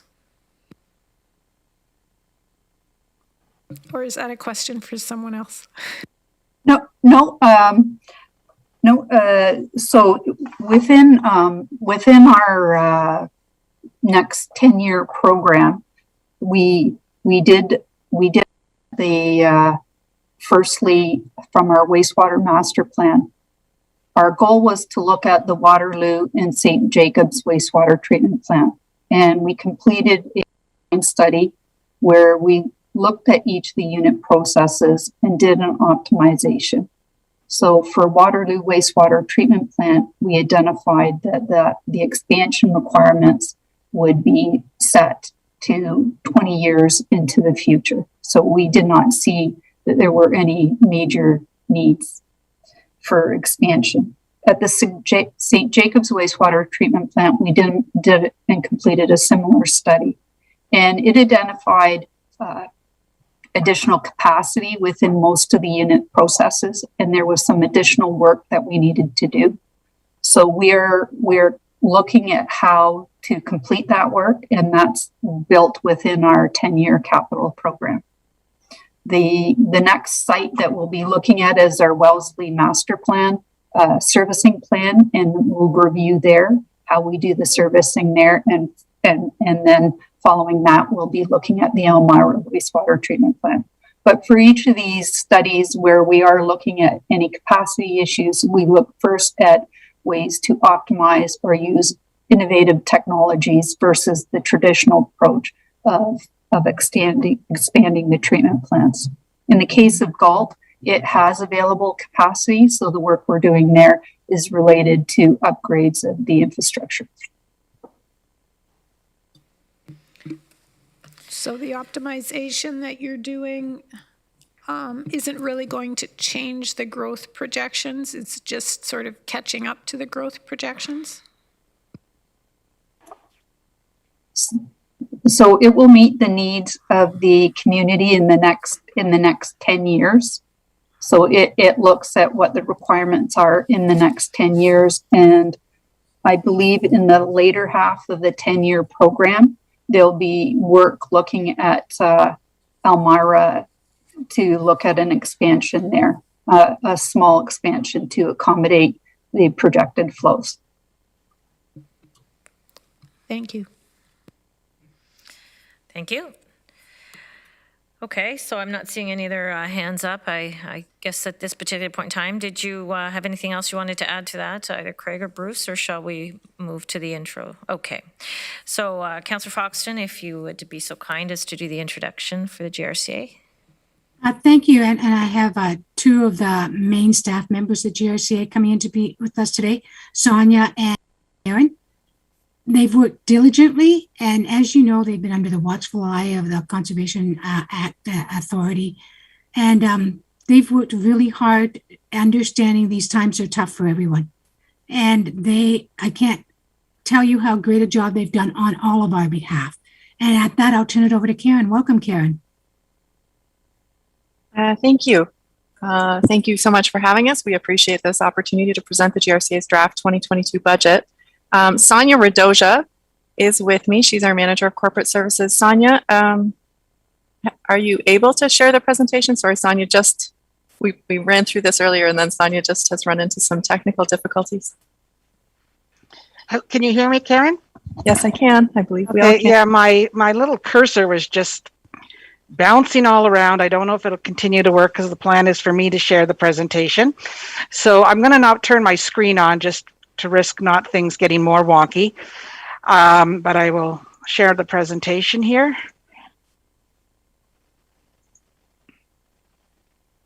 And Madam Chair, do you know if this can be seen, or Karen, can this be seen?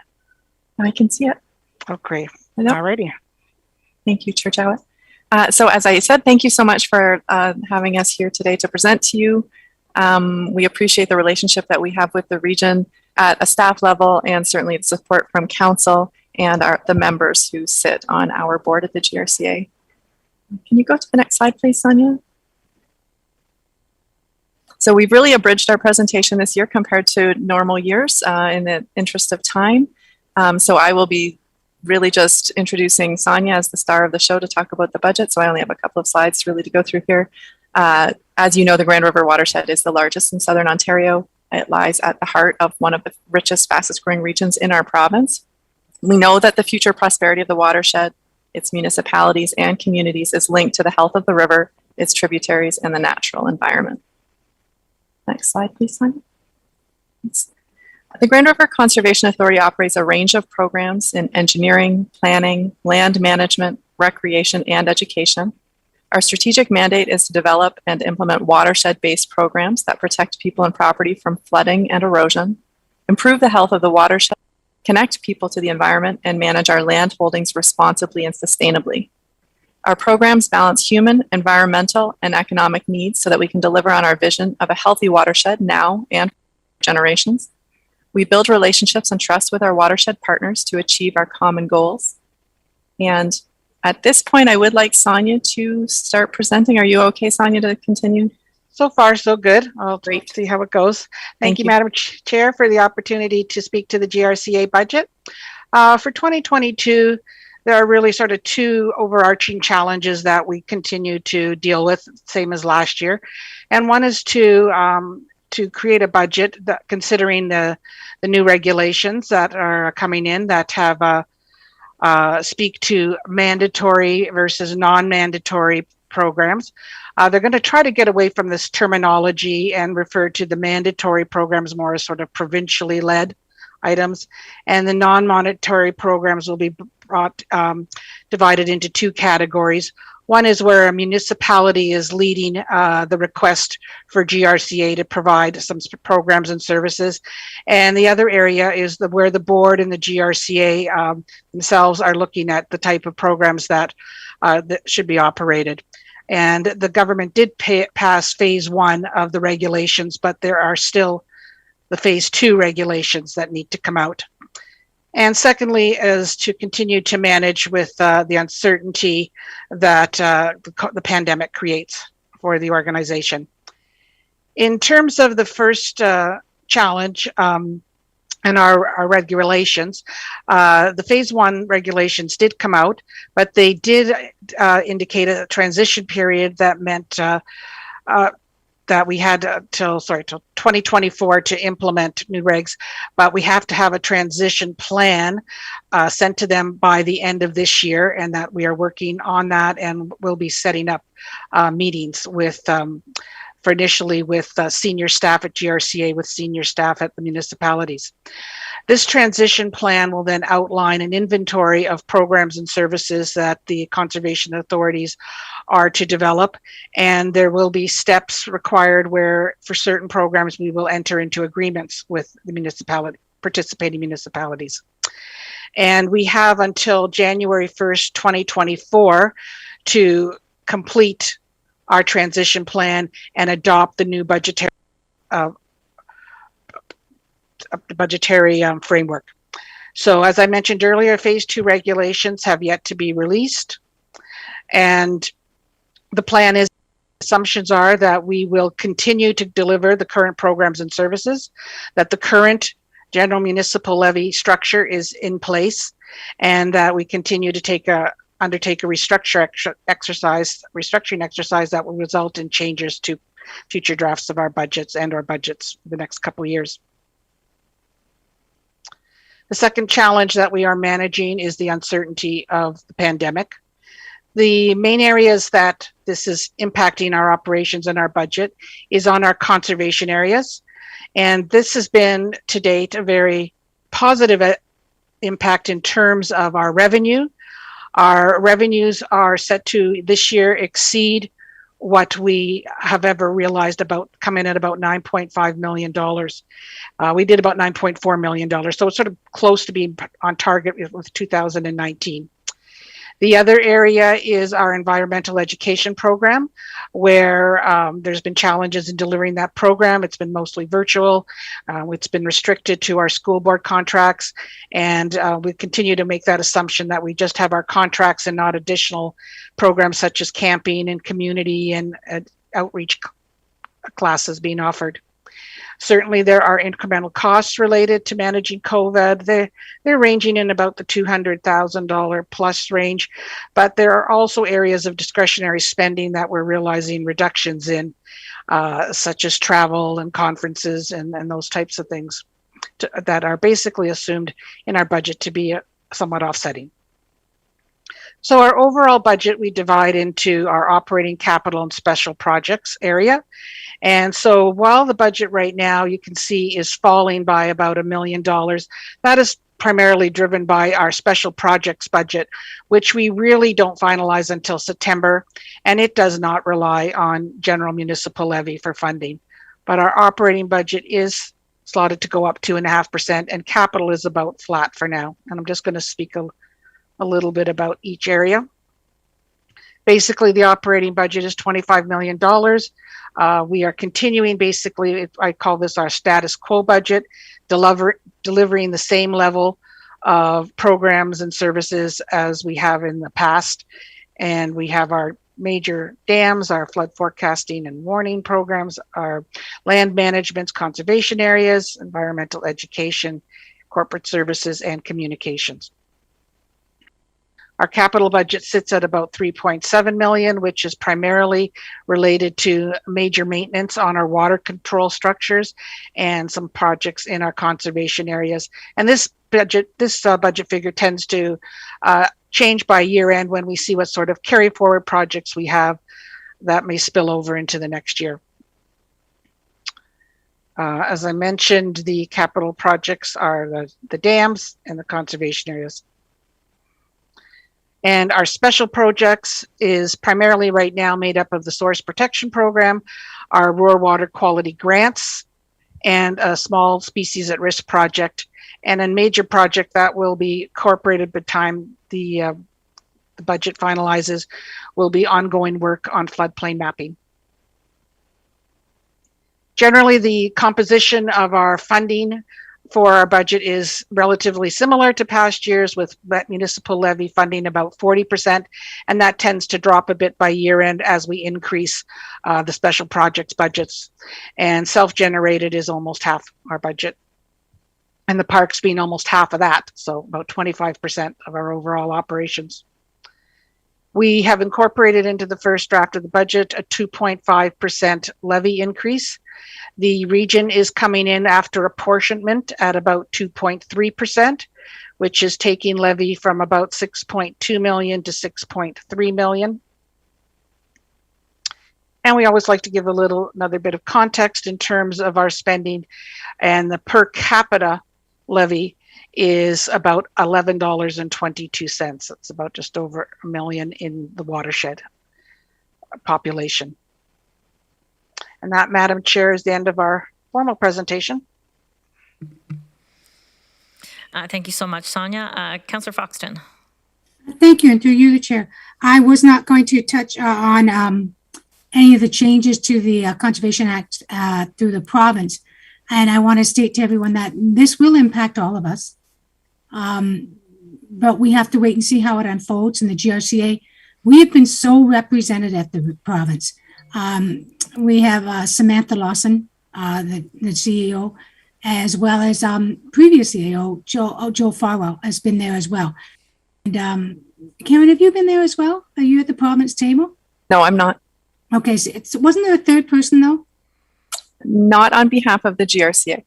Okay, so and they voiced and shared our concerns and done it logically and methodically, and I believe they've made a difference. We will wait to see how this will unfold and unpack the municipalities. For the municipalities, we'll have to make agreements with the GRCAs on whether they're going to run services that GRCA has always run. The province is making GRC more business oriented, and so those recreation things that we're used to will fall upon the municipal shoulders. So I want to thank you all for your hard work, and this has been tough times, and I think you do a great job. Thank you.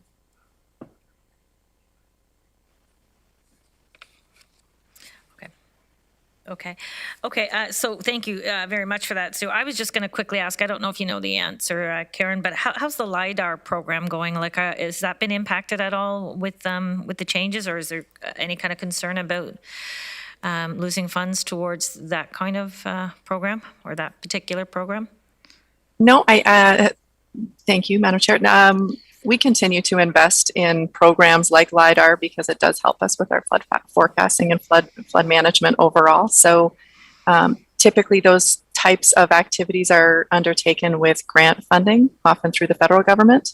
And we have been very fortunate so far in receiving that funding so that we can then get that improved information to help with our models. Excellent. So you're not assessing that at risk currently then? Not that I'm aware of, no. Okay, much appreciated. We hope not. Me too. Anyway, thank you very much, both of you. It was a great presentation, and we appreciate you taking the time to visit us today. I don't see any other hands. So again, thank you very much for your time today. And to the rest of council, we will take a 5-minute break. Thank you. Okay.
We've got a 1-minute warning going out, so if you guys want to start making your way back, we'd really appreciate it.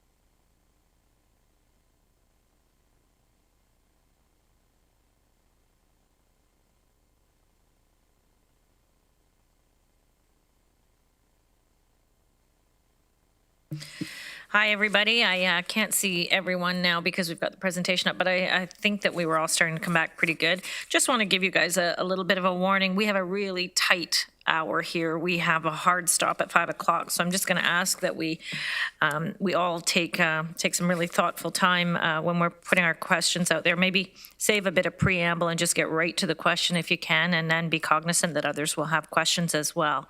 So appreciate that, and over to you, Craig.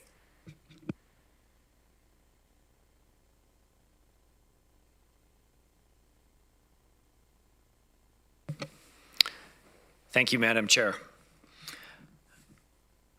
And thank you for the opportunity to spend a few minutes going through with Budget Committee the preliminary 2022 to 2031 capital program. You already saw some highlights today in terms of what's included in the water and wastewater budget. So we're going to turn our attention to the balance of the capital program. I'm going to talk briefly about some overview and context with one or two very important slides. I'll focus on those. We'll talk about the interrelationship between capital and operating, run through a handful of the different program areas and the assumptions that we've made in terms of putting the program together, and then end off with some comments and thoughts on long-term financial sustainability.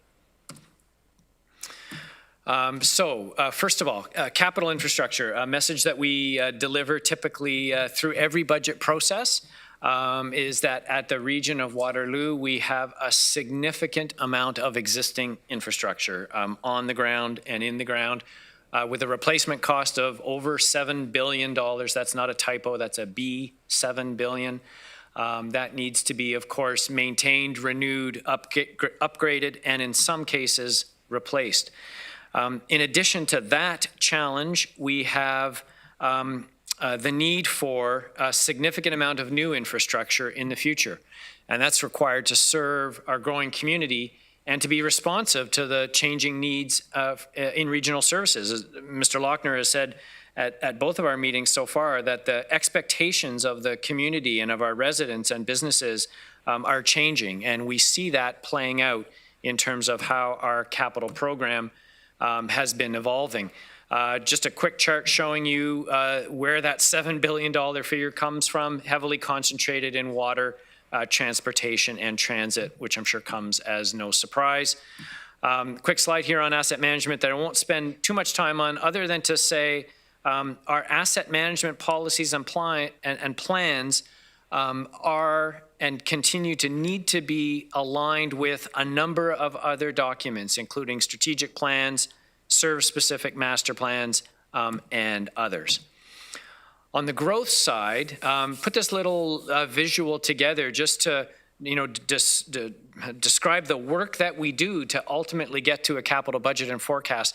And to some extent, it starts with the official plan, and we're going through a review of that official plan right now, which is going to take us into 2022.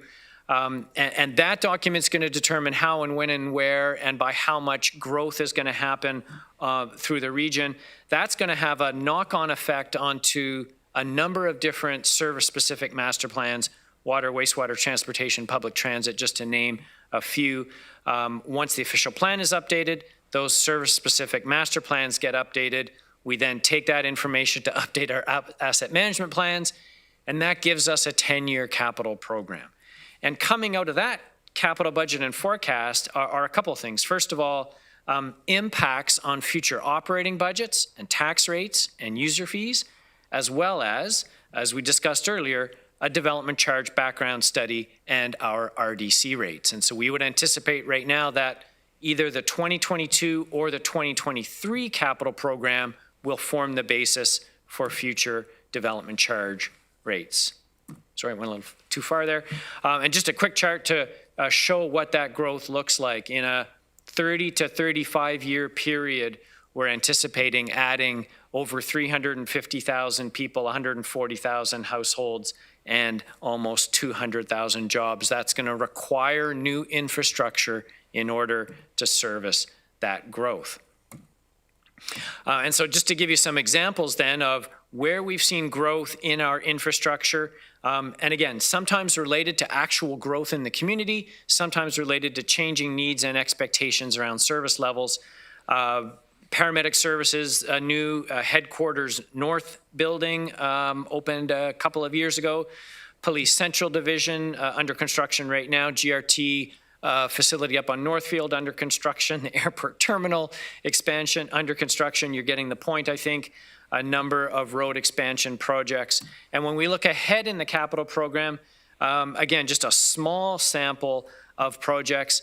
The Waterloo Region Housing Master Plan, the redevelopment, this is partly renewal of existing asset, partly the addition of new units. The King Victoria Transit Hub and the Breslau GO station, we'll talk a little bit more of those in a minute. Conestoga College Terminal, landfill site cells, there'll be lots of other examples of what we have in the forecast. And before I get into those more service-specific areas, I did want to go through this slide, which I'll describe briefly as Capital Budgeting 101. And it's just going to show you the interconnection between the capital budget and the operating budget. So bear with me as I go through this. I hope it resonates with you. I'd like to actually hear afterwards to see whether this makes sense. And we start with the capital investments that are required. So we go through the official plan, we go through the master planning process, we update our asset management plans, we know the work that we need to do over the next 10 years, we build a budget around that. It's land, it's infrastructure, it's buildings, it's equipment, it's vehicles. And then, of course, for every dollar that we spend on capital, we have to fund and finance it. And so we look to grants and subsidies wherever they're available. We look to our development charge policy, recoveries, often, say, for example, from local municipalities, and then property taxes and user rates. And we're either using funding that we've already raised that's sitting in a reserve, or we're borrowing. And that becomes long-term debt that we recover from future users of that service. So we got an expenditure plan, we got a funding and financing plan. So that's the capital side down the left. Then we introduce the operating piece. So we get a new piece of infrastructure in place. It has to be operated, has to be maintained, has to be paid for. We have to plan for the renewal of that infrastructure. So that results in additional incremental operating costs to operate, maintain, renew, rehabilitate, and replace that asset. That goes directly into our operating budget. We're seeing that in 2022 using GRT Northfield as an example. It's going to open mid-year. We also, depending on how we funded the project, we may have debt servicing costs. So to the extent that we borrowed to pay for a capital project, then that produces debt servicing costs that we need to put in our operating budget. Often for 10 years, sometimes for 20 years, depending on the project and the order of magnitude. Then we have to introduce our reserves and reserve funds here at the bottom. And this is where we set money aside each year for the future replacement of an asset. And then we use that money that's in the reserve to fund the acquisition or construction when it happens. So we have two flows of money here, one from operating into the reserve, and then finally from the reserve back to capital. So that's how the funding and financing of a capital project works. And what's key here for today, I think, is the message on the top right-hand corner, the impact on the operating budget. We can't forget that. And when I think back to master plans that we've done over the last few years, we've gone to a significant level of work to include not only the capital costs, but also the resulting operating costs. When I think of paramedic services master plan, GRT business plan, airport master plan, we've made estimates of what those operating costs are. It's a crucial part of it, particularly where we're building new assets. So I'm just going to pause there. I think that's everything on that slide.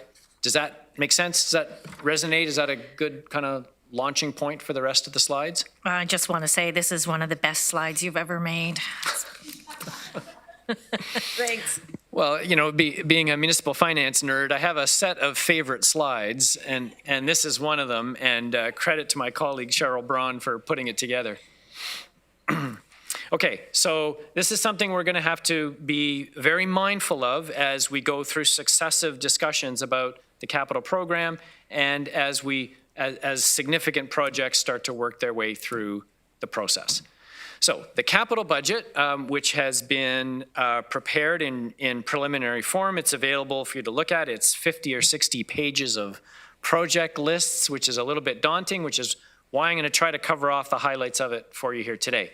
The first is there's going to be a bunch of projects in the 2022 capital budget that are already underway, right? So projects that were approved in 2021, in 2020, maybe even earlier, that are still underway because we do our best to budget on a investment and cash flow basis. So we're trying to say, here's how much our spending in 2022 is going to look like. That's going to include, for example, the conclusion of GRT Northfield, the conclusion of Police Central Division, the conclusion of any other number of projects in roads, water, wastewater, and pretty much all of the other program areas. The budget reflects our understanding currently of provincial and federal funding programs. Those are subject to change, of course, and it incorporates our development charge policies. And I made this point earlier, but it's worthy of a reminder. We update the capital program every year. So it's a 10-year program, but it gets updated every year because project costs, scope, timing, priority, all change. And we need an opportunity to reset, to recalibrate the capital program every year. And the final point is, what we'll be asking you to do on December the 15th is approve the 2022 capital program and the next 9 years as a forecast. That doesn't mean those projects are etched in stone. It doesn't mean they'll go ahead. At some point, they have to come into the current year to be approved.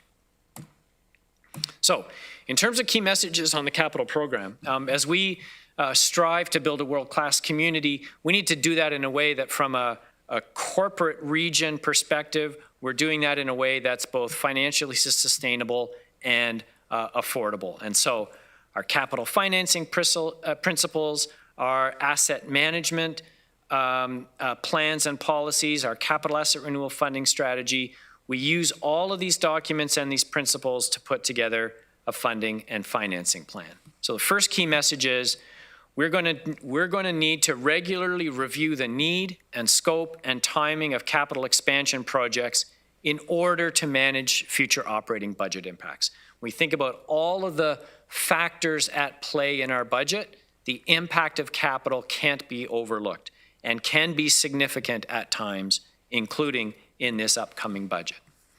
Secondly, ensure that all of our projects are tied to plan objectives. That's relatively easy to do. We can point, I think, to virtually all the projects in our capital program, relate them back to a strategic focus area. There's probably some work that we will need to do in the future with respect to prioritization. Thirdly is we want to build operating budget and reserve capacity to finance state of good repair. So this is making sure we have the funding on hand in our reserves so that we're not borrowing just to maintain our current assets. And we've seen this now. So this has been a focus for 5, 6, maybe 7 years now, and we're starting to reap the benefits of that. I talked earlier today about water, user rate debt, so no water user rate debt as of the end of 2021. When I think of bus replacements, we haven't issued debt for a bus replacement since 2014. So we're close to being what I would call debt-free on bus replacements. Airport asset renewal, we haven't issued any airport debt for renewal work in probably 8 years now. So we're within a couple of years of being debt-free there. So we started some time ago to reorient our long-term borrowing to significant, transformational, large projects that will be funded and paid for by users in the future, not just the users of today. And it's working. We also have a significant focus on, because we've slowed down the debt financing of asset renewal, we've been able to use that debt capacity to fund these larger projects like the ones we've talked about today. And then finally, we want to mitigate our growth-related financing risk. I have a slide on this earlier, but this goes back to our wastewater discussion about making sure that we're not overcommitting our development charge collections just to pay the debt on projects that have already been completed. So we're going to come back to these at the end. There's a duplicate slide, but I just want to set that up as we start talking about the actual capital program itself, which for 2022, excluding user rates and excluding police, is a $357 million program. And over the next 10 years, it's a $4.5 billion program. Significant investment in capital assets planned over the next 10 years. On the left, you can see over half of that, actually I would say close to 2/3 of it being a combination of public transit, roads, and Waterloo region housing and housing services, which has become a much more significant component of our capital program in the last few years. I'm going to skip over a couple of these just to stay on message. We've got a listing here of some of the significant projects in our capital program organized by strategic focus area. This is straight from the region's strategic plan. And I'm going to touch on actually most of these as we go through the next few slides. And I'm going to start our little journey here on public transit. So public transit, significant component of our capital program, $1.8 billion over the next 10 years, significantly related to light rail transit and stage 2, which is getting close to the $1.5 billion range in investment. We also have significant investments in bus electrification. Capital program for public transit gets funded from property taxes, grants, and regional development charges. And importantly, the Investing in Canada Infrastructure Program funds 73% of eligible project costs. And that has been a huge help for us in terms of our bus replacement program. Because rather than having to fund the full cost of a bus replacement from our reserves, we now have 73% of that cost funded from the IKIP program. You'll see that reflected over the first 6 or 7 years of the transit capital budget. There are some considerations here we want to make sure you're aware of. The first is maybe this is stating the obvious, ensuring that where senior government funding is available, that we're optimizing that funding, that we're making maximum use of that funding eligibility, which is challenging because these programs have cost eligibility restrictions and timing restrictions, and we want to make sure that we're using that IKIP money in particular, that we're using all that money before the program ends, I believe, in 2027. Significant assumption in this budget, similar to the last capital budget, is that stage 2 LRT, the construction is assumed to be 100% funded by senior levels of government.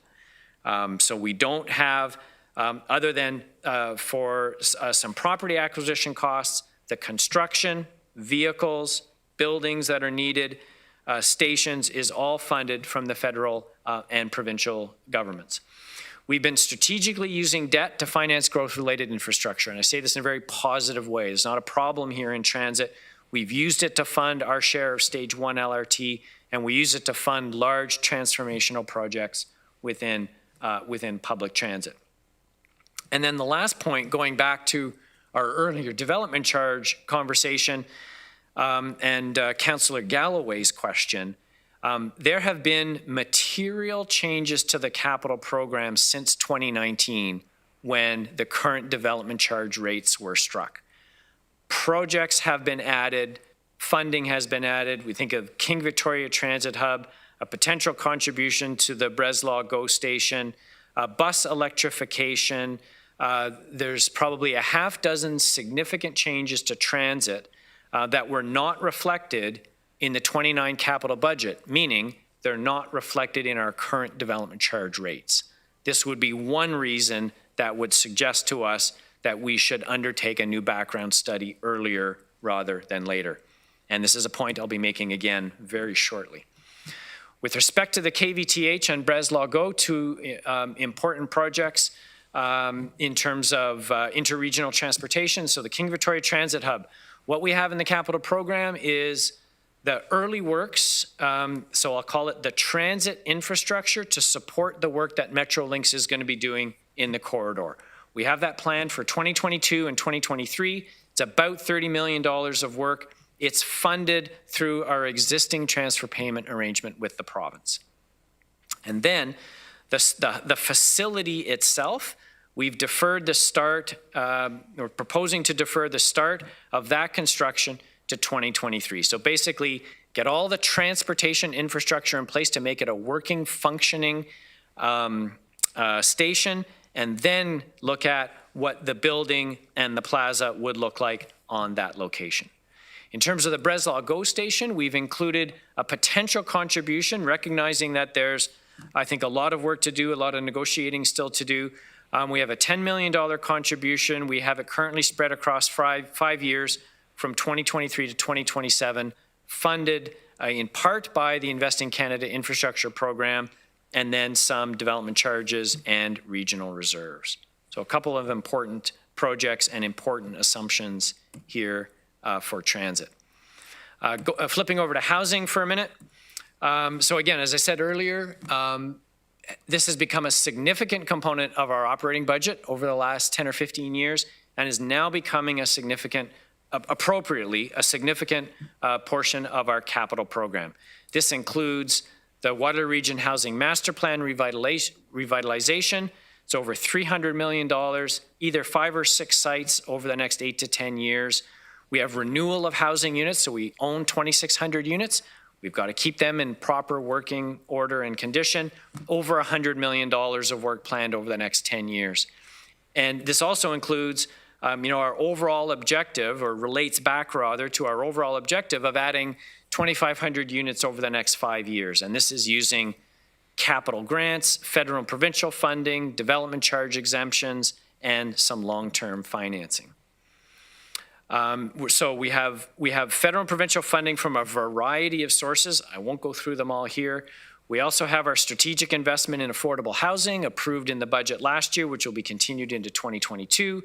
An affordable housing levy approved in principle by council back in January that will reflect in the 2022 budget. And with respect to the Waterloo Region Housing Master Plan expansion, that's going to be a combination of regional debt, funds from the Canada Mortgage and Housing Corporation, and from the FCM Green program, the latter two being a combination of forgivable and repayable loans. A couple of key assumptions here. We're working through with the Canada Mortgage and Housing Corporation a funding proposal to ensure that we get access to their low-cost funding and their grants. Also working with the FCM Green Fund. We're also, though, very mindful from a housing perspective of the increasing cost of acquiring land and the increasing construction costs. So that's something that we need to continue to monitor, and again, is another reason why we update the capital program every year to reflect up-to-date construction costs. Airport, a relatively small amount of renewal, $63 million, average $6 million a year over the next 10 years. Significant investment in airport expansion contemplated. Airport capital projects funded from property taxes, user fees, and development charges. We've got in 2022 the continuation and completion of the terminal expansion, as well as the completion of a parking lot expansion, as well as some runway rehabilitation work. Things we have to be mindful of here, we have about $136 million of existing assets that have to be looked after. Again, we're strategically using debt to finance that infrastructure. And in a similar way to transit, we have accelerated terminal expansion costs, which we need to build into our development charge rates and background study. So another reason why we might want to do an early study. And if I can just go back for 1 second, because I forgot a point I was going to make on housing. We currently don't have a housing development charge. I believe we're now in the position with a much more significant capital program to consider the inclusion of a development charge for housing in our next background study. We didn't do it in 2019 because we didn't have the plan, that master plan investment approved and contemplated at that time. We also know we have a long wait list, and that's going to mitigate the amount that we can collect. But I'm becoming much more comfortable with the next time we do our background study, we should seriously consider a development charge for housing to raise some funds in order to help offset the cost of additional housing projects that we're looking to fund and finance. So something to think about in the next background study. Transportation, significant component of our asset base, significant component of our capital program. It's $1 billion over the next 10 years, 2/3 of it relating to the existing assets and renewal and rehabilitation and reconstruction of those assets, and about $300 million of expansion. So in the base, this is our existing asset base. We fund this primarily from the tax levy and from the Canada Community Building Fund, formerly referred to as the Federal Gas Tax Fund. These projects, so a wide variety of projects, basically rehabilitation, reconstruction of existing roads, and we have about $2 billion of replacement value of roads to look after. On the expansion side, we fund that program for the most part from regional development charges. A number of projects set out in the capital program. And this is an area where we have increased reliance on debt for this growth-related work. And this is where we're working with our colleagues in transportation to look at the timing of some of these projects in order to make sure that we're not issuing too much debt for growth-related projects. And also a reminder that as we add more road capacity, more lane kilometers, that also has an impact on the operating budget. And then finally, waste management. A $200 million capital program, generally funded from the tax levy, and that's because most of the costs are not eligible for development charge funding, as that's a restriction by the province in the Development Charges Act. We do have funding projects contemplated for new cell development over the course of the forecast period. Almost $200 million of existing assets, and excuse me. We continue to rely significantly on debt to finance that capital program. So this is one of the areas where we're still looking to increase the amount of budget capacity to avoid using debt. So there's a very quick run through a few of the more significant program areas. And I'd just like to conclude with a few thoughts on long-term financial sustainability, which we last reported to Council on back in June with our annual a long-term financial sustainability update.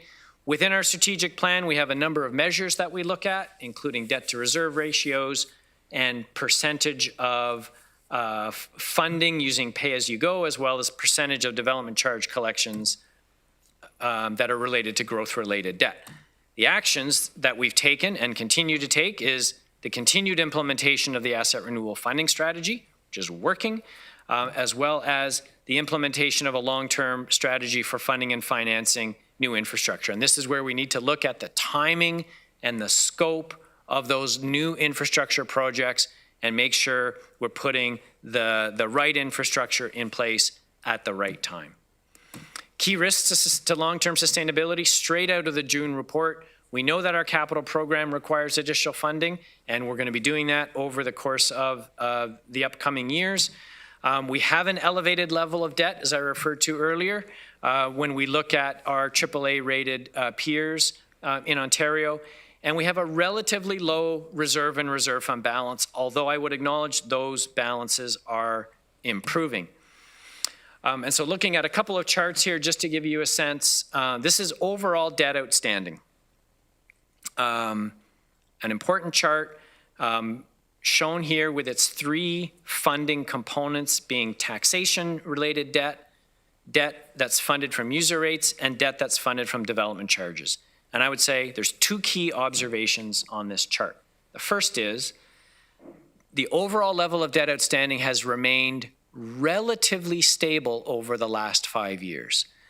And this is for a couple of reasons. One is implementation of asset renewal funding and what was the term I used earlier, a judicious annual review of which projects get funded using debt. And we've been able to now, I mean, there's a very slight increase, but no significant increases now over a 5-year period. So that's the first observation.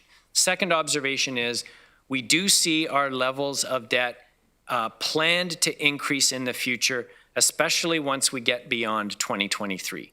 So as we do the update to the official plan, and as we do the updates to the service-specific master plans following the update to the master plan, that's when we'll need to get into taking a close look at infrastructure investments through 2024, 25, 26, and see what actions can be taken in order to mitigate a further significant increase in debt. Manageable for now, has clearly been manageable over the last 5 years. 5 years ago, we thought we'd be a lot higher in 2021 than we are now. So good news story there. We need to continue that strong management work as we head into the future. And another indicator that our policies for funding capital are working is our debt to reserve ratio, which hit a peak at 2 in 2017 and has been on a relatively healthy decline since through 2018, 19, and 20. We're still higher than we want to be. We're still higher than all of our peers here. But again, through the management of that debt and increased reserve balances, that ratio has started to fall. Good news story there. So a couple of final slides. This is the chart that we use in our long-term financial sustainability report, and this tells us where we need to focus our work on asset renewal. And it's with respect to our facilities, with respect to waste management. Even though the GRT bus replacement number is low, it's not an immediate concern. And that's because bus replacements right now are 73% funded through the IKIP program. So we can manage our worrying and move that one out a couple of years and focus on our facility assets, our housing renewal, our waste management assets, and transportation as well. We're focusing on those four with a goal of trying to get them up ultimately to 100. And on the growth-related side, this is the risk we're trying to manage, which is the first column of numbers here. $350 million of growth-related debt potentially to be issued over the next 5 years. A couple or 3 more years of healthy development charge collections, I think we'll see this number pushed down because we'll have more money sitting in the reserve, less debt to issue. And then the growth-related financing risk, I think we talked about this back in the summer.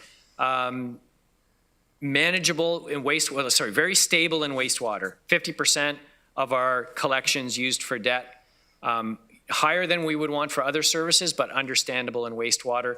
Transportation is scheduled to increase over the next few years, as is water, so we'll be spending more time with our colleagues in TNES to look at the timing of those projects.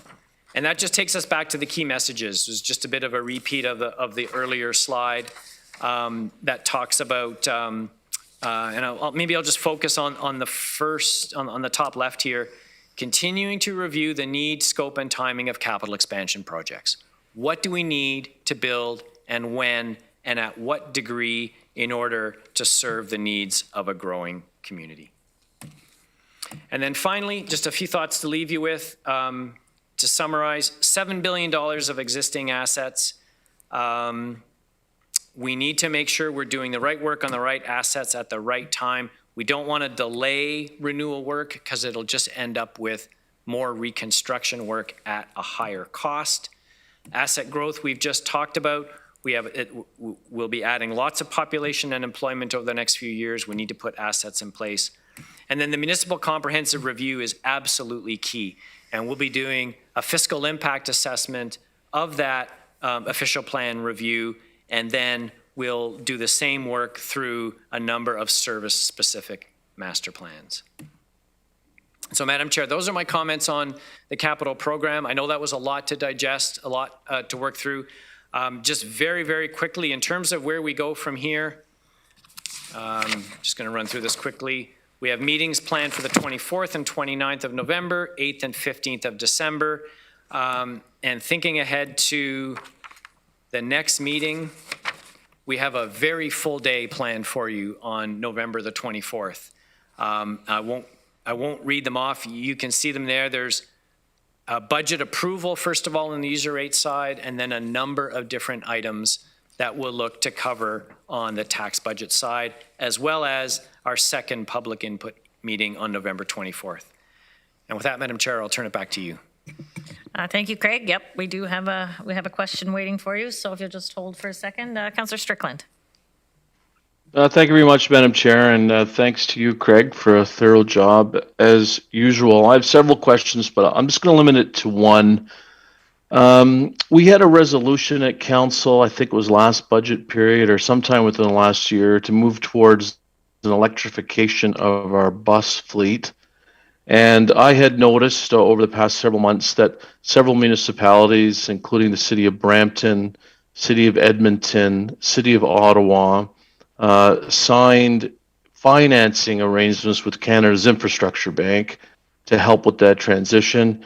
I facilitated a discussion with yourself, Chair Redmond, and Mr. Lauckner with Canada's Infrastructure Bank, and to see if there was any possibility that they might be able to finance our electrification and, through favorable terms, speed up that electrification. I'm just wondering what the status is of those discussions, Mr. Dyer.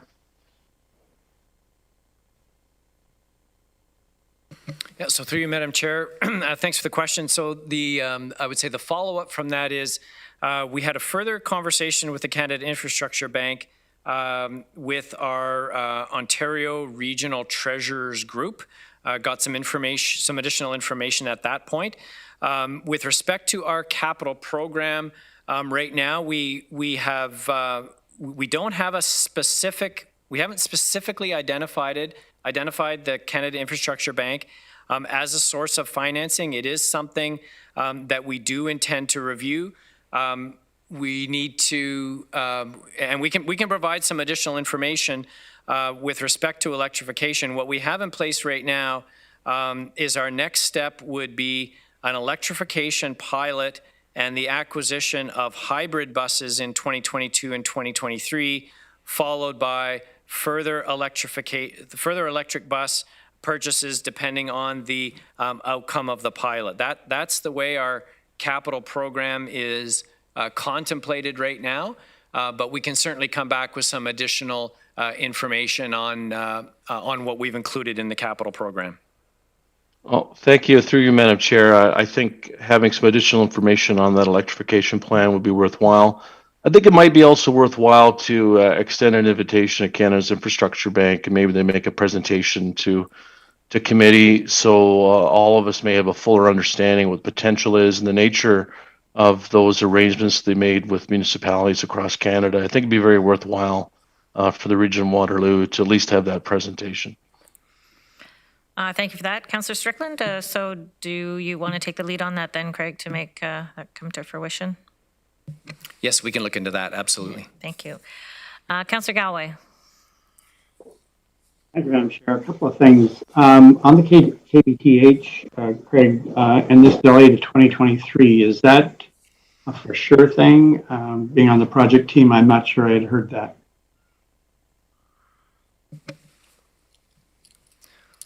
Through you, Madam Chair, I would say, so looking at the two components, we're actively moving towards being ready to plan for the transit-related infrastructure starting in 2022.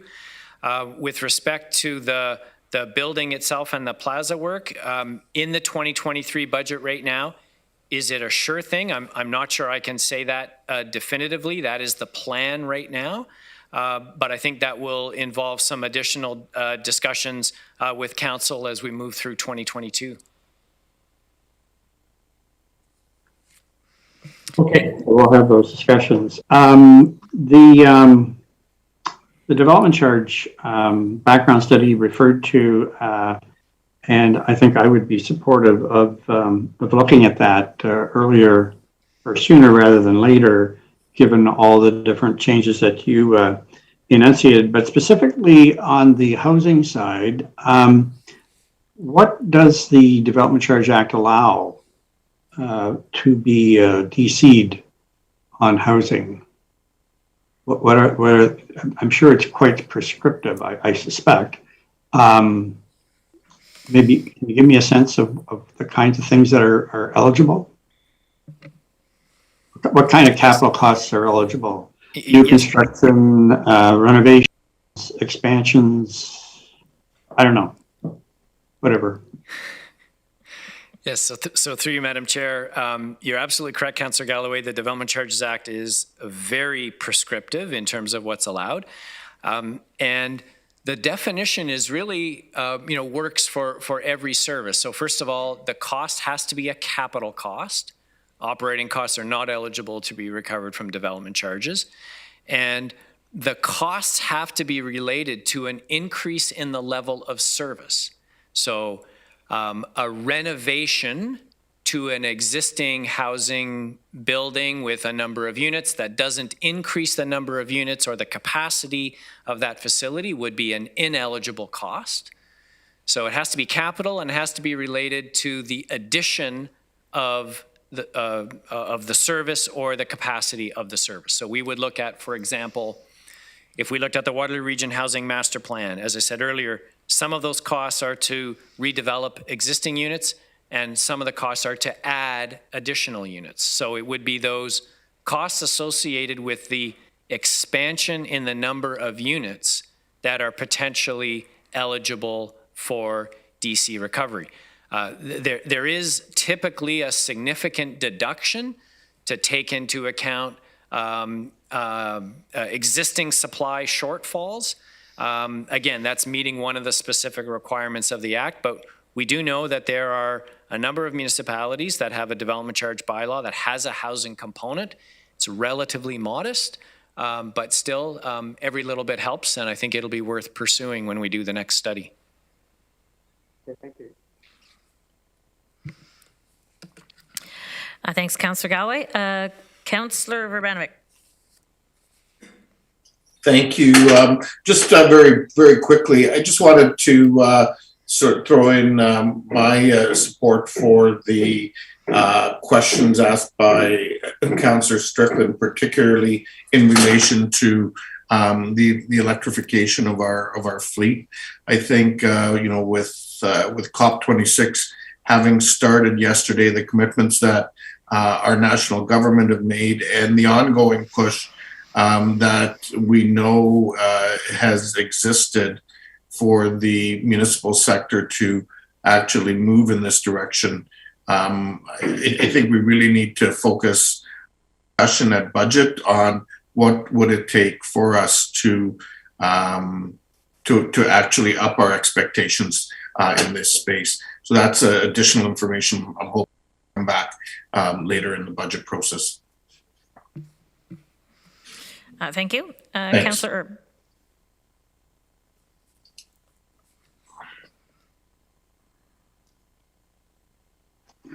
Erb. Thank you, Madam Chair. Just a quick follow-up on the housing question that Councillor Galloway had asked. So the intent that any development charges would be both on single family and multiple a consideration? Is that fair to ask a question at this point without the study? Through you, Madam Chair, it's absolutely a fair question, and notwithstanding the fact that the study hasn't started yet, that would actually be a policy decision within the purview of this council. So as we've talked about before, the Development Charges Act is a little bit unusual in that it is highly prescriptive in certain areas, but gives councils a fair bit of discretion as to how ultimately the development charge rates are applied and imposed. So there would be, so what we would do, presumably, is we would go through the work, we would do the calculation, we would present some policy options to council for consideration in terms of implementation. Okay, thank you. And one more question, if I may, Madam Chair, related to housing. The 20 million that was put into 21-22 for housing came out of a housing reserve fund, correct? What's the balance of that fund, Mr. Dyer? You know? So through Madam Chair, off the top of my head, taking that $20 million into account, I would say that there's approximately 25 million remaining in that reserve, but I'll just need to confirm that. Yeah, and is some of that intended for the Waterloo Regional Housing redevelopment? So at this point, it's not. We're showing the Waterloo Region Housing Redevelopment, master plan projects funded by a combination of Canada Mortgage and Housing Corporation, forgivable and repayable loans, FCM grants and loans, and regional debt. It's possible that we could use some of that funding to look at those projects, but at this point, mostly because of the order of magnitude of the Waterloo Region Housing Master Plan, we decided not to apply that reserve to those projects. That being said, that funding is there, for the affordable housing purpose, and we can look at and bring recommendations for it as to how the balance in that reserve could be used. Thank you. Okay, great discussion. And so I'm looking around and seeing no other questions, not even in chambers. So I will proceed to item 9, other business. So I'm going to make a call for any other business. Okay. Seeing none, just like to reiterate these next meetings that are coming up. Wednesday, November 24th, 2021. 2, so that's for the approval of the user rate budgets, tax supported budget update. And of course, Wednesday, November 24th, 2021 at 6:30, which is our second public input meeting. So we are looking now for our motion to adjourn, please. There we go. Councillor McGarry, seconded by Councillor Verbanovic. All those in favor? And that is carried. I think you've all used your buttons, haven't you? Okay. So we will adjourn and we'll start the session at